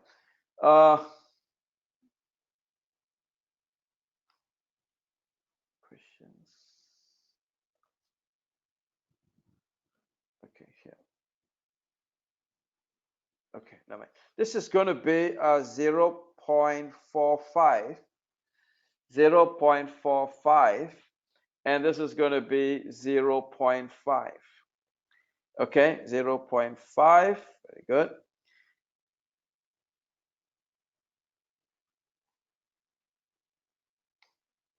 Okay, next you have, this is not given. This is not given. We don't know, but a PE ratio is going to be PE ratio is P over E. 0.45. This is going to be 8. And here the question tells us in the last paragraph, somewhere here, that this is going to be 12.5% higher than this figure. So this is going to be 8 multiplied by 12.5% extra. This is going to be simply 9. So the price is equals to earnings per share, which is 50 cents, multiplied by PE, which is 9. You're going to get 450. Okay, you're going to get there 450. And we're going to get here method 1. Okay, method 1, you're going to have here cash offer. Now, this is going to be simply going to be percentage gain for Dentro shares under each payment method. 1 Dentro shares. That means Dentro shareholder. It's not to SIGRA shareholder. It's purely Dentro shareholder. How much is he going to get? Well, he's going to get $4 impact to, this is going to be impact to Dentro company shareholders. $5 per share he's going to get for 1 Dentro shares. So therefore, he have gained, for him, he just calculated the value at, sorry, how the standard normal came in. For him, he just calculated the value at 450. So if it is going to be 450, he have gained, this is 450, am I right? So he have gained 50 cents per share. And if it's in percentage, he have gained 50 cents on top of 450 multiplied by 100 is 11.1%. Is that okay? That's the simplest one that you can calculate. But if it's for share exchange, number 2, share for share exchange.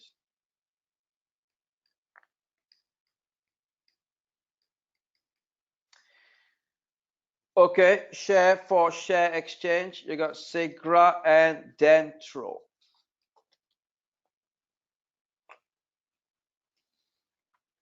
What do you have to do? Sorry, what's the method? The method is going to be, what's the basis? The basis is, let's go back to the basis. It states here, 3 of the shares for 2 of Dentro shares. So it's going to be 3 SIGRA shares for 2 Dentro shares. Okay, so what we're going to have here is, we'll bring in synergy. There is synergy recognized in this question. So what we're going to do here is, we're going to bring in the value of the new SIGRA company consolidated. SIGRA today has got 11 million share worth 360. Dentro today got 1250 share worth 450. All in all, going to give you 39,600, 5625. Okay, and it's a simple method. 2 plus 2 plus 1 is your total value. This is going to be synergy. Synergy in the last paragraph, they got say, how much is that? Synergy in the last paragraph, they got say 30% of Dentro's estimated equity value. 30% of the estimated Dentro. So it's going to be 30% multiplied by 5625. 30% on this is going to give you 1688, giving you an answer here of how much. I have my answers worked out just in case. 46913. 46913, and this will be shared. Okay, this will be shared by consolidated SIGRA company shareholders. Number of share post acquisition.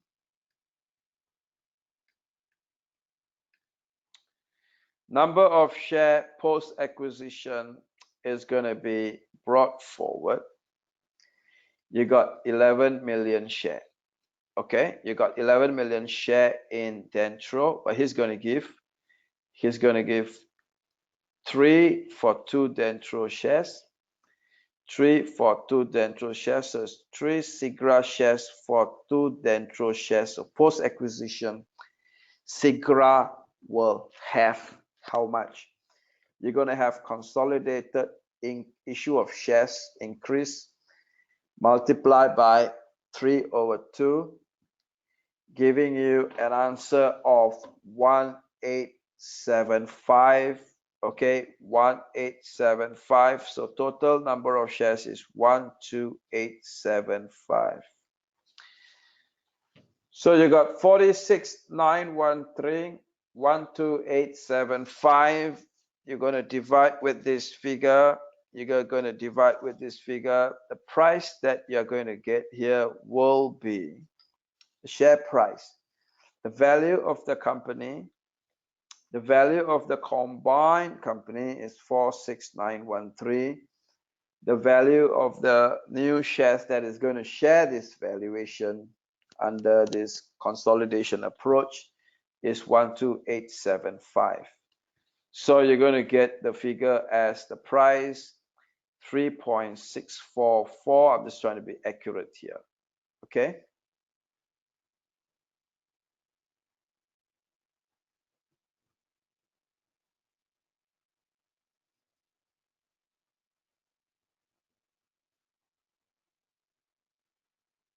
Okay. Next. So you got that impact now for the valuation for Dentro. Impact will be, you're going to swap. Impact on Dentro shares. 3 SIGRA shares for 2 Dentro shares. You are going to take 3 of the value of the new SIGRA shares with synergy. Okay, we recognize synergy in this case. Going to be 10.932.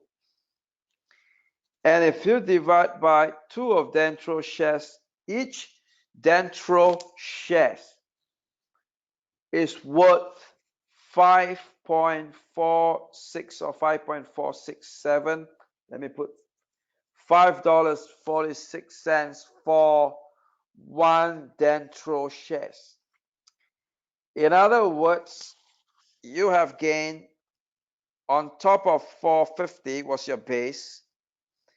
You have gained 5.466.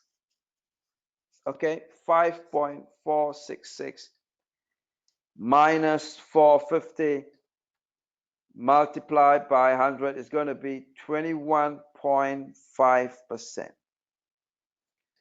Okay, 21.5%, or in exam, just do this way.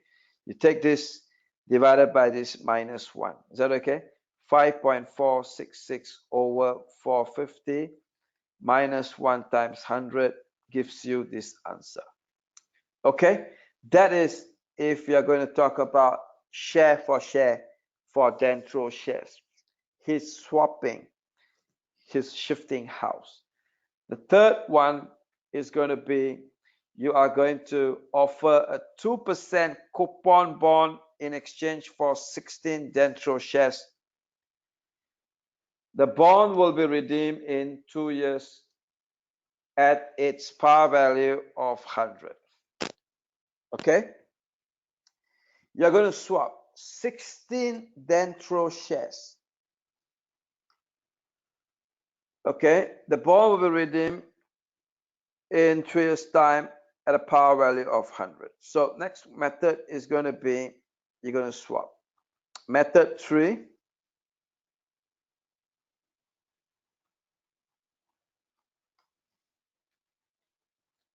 $2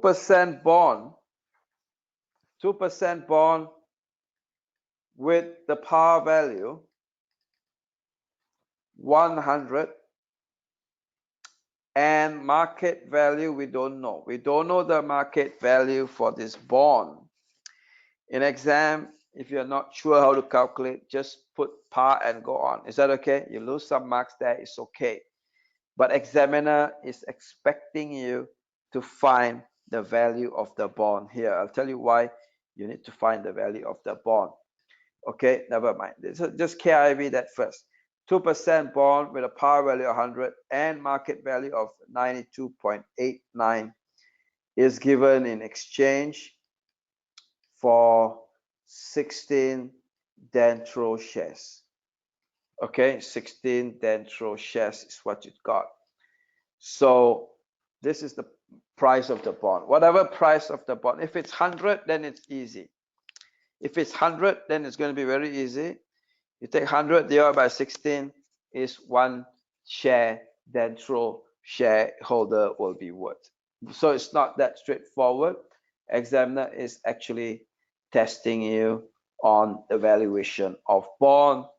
And let me show you where the clue is. The clue is down here. This is, they're going to issue a 2% coupon bond. The bond will be redeemed in 3 years' time. This is who's going to issue this bond. ACCA is going to issue this bond. And this is a 3-year bond by ACCA. And I don't know the yield. So I can't find the value of the bond. But what the examiner is trying to help you is asking you to go and find the yield. Here they say it's a 6% bond. Included is a 6% bond, redeemable in also 3 years' time. The tenure is the same. That means the risk of that bond on top and down here is the same, bearing in mind, assuming that this is the same time, same company.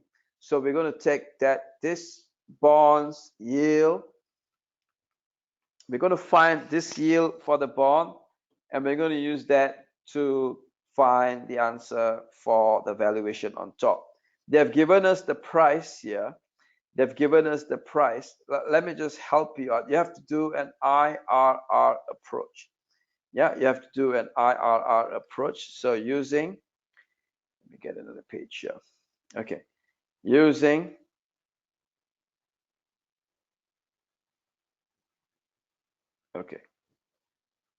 using the 6% bond to find the yield to maturity. Okay, so you got a year 0 of that bond, which is going to be 104. The price is 104. Year 1 to year 3, you're going to get interest, which is going to be $6. Now, again, I want to tell you, they didn't give you tax rate, so that's not a complication. Even if they give you tax rate, don't bring in tax here. You're finding the yield so that you can find the value. So to find the yield, don't use the tax. Okay, only for the cost of debt. For ultimate WACC calculation, we take 1 minus tax. In this case, we are using this yield for a purpose of valuation. So don't put 1 minus tax. But anyway, this question don't have tax rate. This is going to be this. You're going to find using IRR approach. I believe you know how to find IRR approach. Well, I got my approximate IRR here, 4.58%. So I got my answer. So you can go work out your IRR yourself. Okay, 2 rates, any rates you take doesn't matter. It's not a problem. Yeah, just take 4.58. I got 4.58. So with this 4.58, we're going to the next step. Using 4.58 yield. It has to be before tax, to estimate the value of the bond. To estimate the value of the new bond, which is a 2% bond. Okay, which is a 2% bond. We're going to have here year 1 to year 3. You're going to get $2. Year 3, you're going to get $100. You don't have the price. So if you notice that this time, if this is actually testing you on the article that I said, remember just now at the beginning, the article that was written in September 2011. If you know if you want to find the price, you need the yield. If you want to find the yield, you need the price. So it's either way around. You refer to that article. There are 5 examples in the article. Here in this question, we are actually using example 1 and example 2 of that article, September 2011 article that's written by your examiner. Yeah, this is not spot yield. This is yield to maturity. Yeah, check it out, please. Okay. So we got here yield to maturity is going to be 4.58%. Well, I'm taking 4.58. It's good to take the actual figure. Examiner does that. So if you use that, you're going to get 2.748. I trust you can get all these figures without any problem. Okay, I trust you can get this without any problem. So this is going to be 0.874. Okay, I believe you know how to get this. You can use, if you're not sure how to use the calculators, I use calculators actually, but if you're not sure, just use the table. On top of the table, there's always what do you call that? What do you call this? Discount table and all this stuff, right? Remember this table here? This is going to be annuity. Annuity, you just use this formula and get it out. Okay, get it out there, no problem. Okay, or use the calculator. That's the fastest approach, but it takes some time to learn. But stick to that, whatever that you know. Okay, at the moment you're going to get this figure as 92.89. Okay, 92.89. So that's the value of the debenture, which is 2%. Yeah, it makes sense. 6% is giving you 104. So 2% will not give you 104, not even 100. It's below par value. It's 92 point, how much? 92.89. So you are given, therefore, the value of a share is equals to 92.89 divided by 16. It's going to be giving you 5.81. Now in exam, if you're not sure or you're running out of time, just assume it's same at par value. But of course you will lose marks. It's okay, but at least you move on. You all know the tactics of the marking scheme. Yeah, I think the previous presenters, please refer back to all the other videos that is available in the Moodle, I think somewhere. Yeah, there's a link there provided. Okay, please go and refer to all that. They've done a good job there. Okay, 5.81. 5.81 is going to be the share price. Therefore, the percentage increase in Dentro shares is going to be 5.81 divided by 4.5 minus 1 times 100. It's going to give you 29.1%. So we've got that percentages here. So what are you going to do? You're going to just make some comments. Oops. Okay, we're going to make some comments.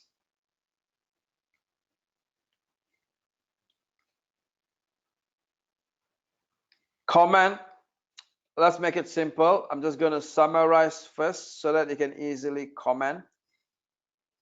For cash view,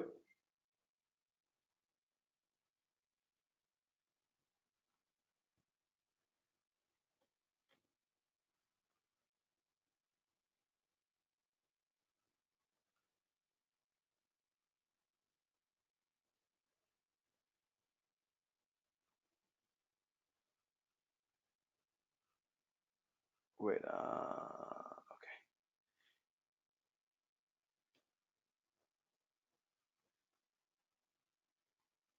okay. Questions are mixed up. Yeah, it's not in order of time. Okay, never mind. No wonder I can't see your questions. Yeah, the questions are all mixed up. Okay. 2:00 a.m. Okay.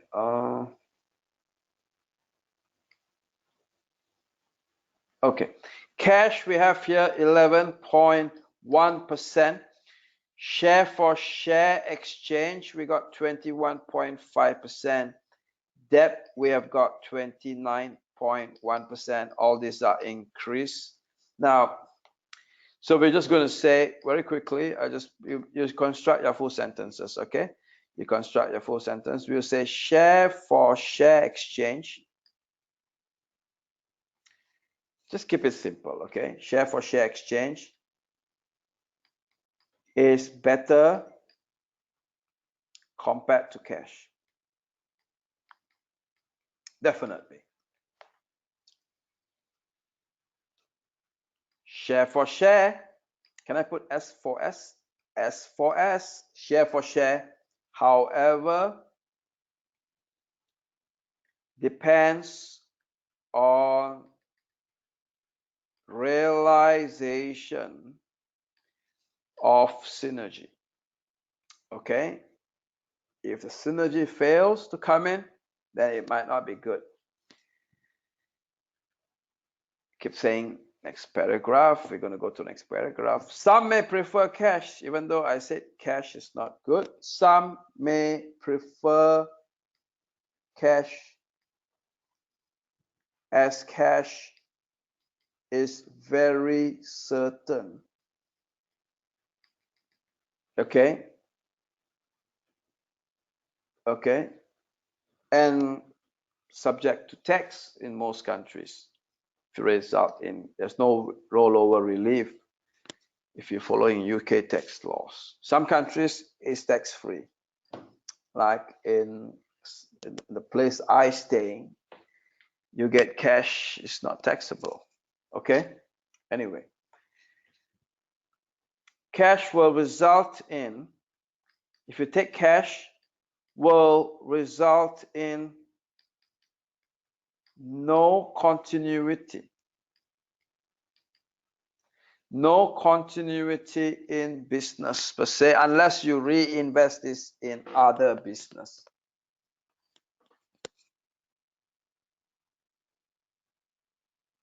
Okay. And we're going to have debt. As for debt,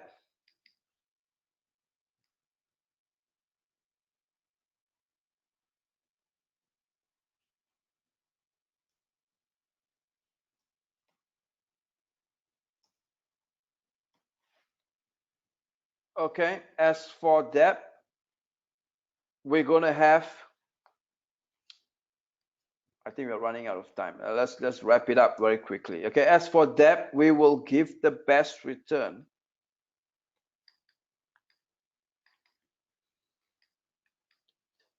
It will gives the best return, but at the end of year 3 will be repaid. Again, it looks like a delayed cash. Is it true? Looks like, unless it's convertible, where you can have a continuity in the business. Okay? Ken, I think this is what we have to say for this type of question.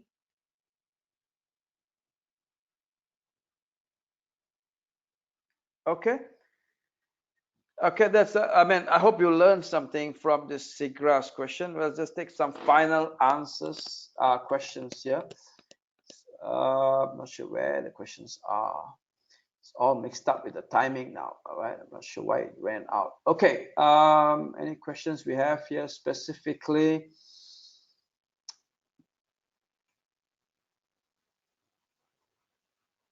Not sure how to sort out according to the time. Okay, I think we will sign off. I think there's no other questions, right? No questions. Yeah, thank you. Okay, I tell you what, we keep your questions. If there's any questions that I missed out for today, you can ask me tomorrow. Same time. Hope to see you guys tomorrow. Very nice of you all participating here. We have a few people still left. Oh yeah, a lot of people there. Not bad. All right. Have a good night. Good rest, and over and out. Thank you.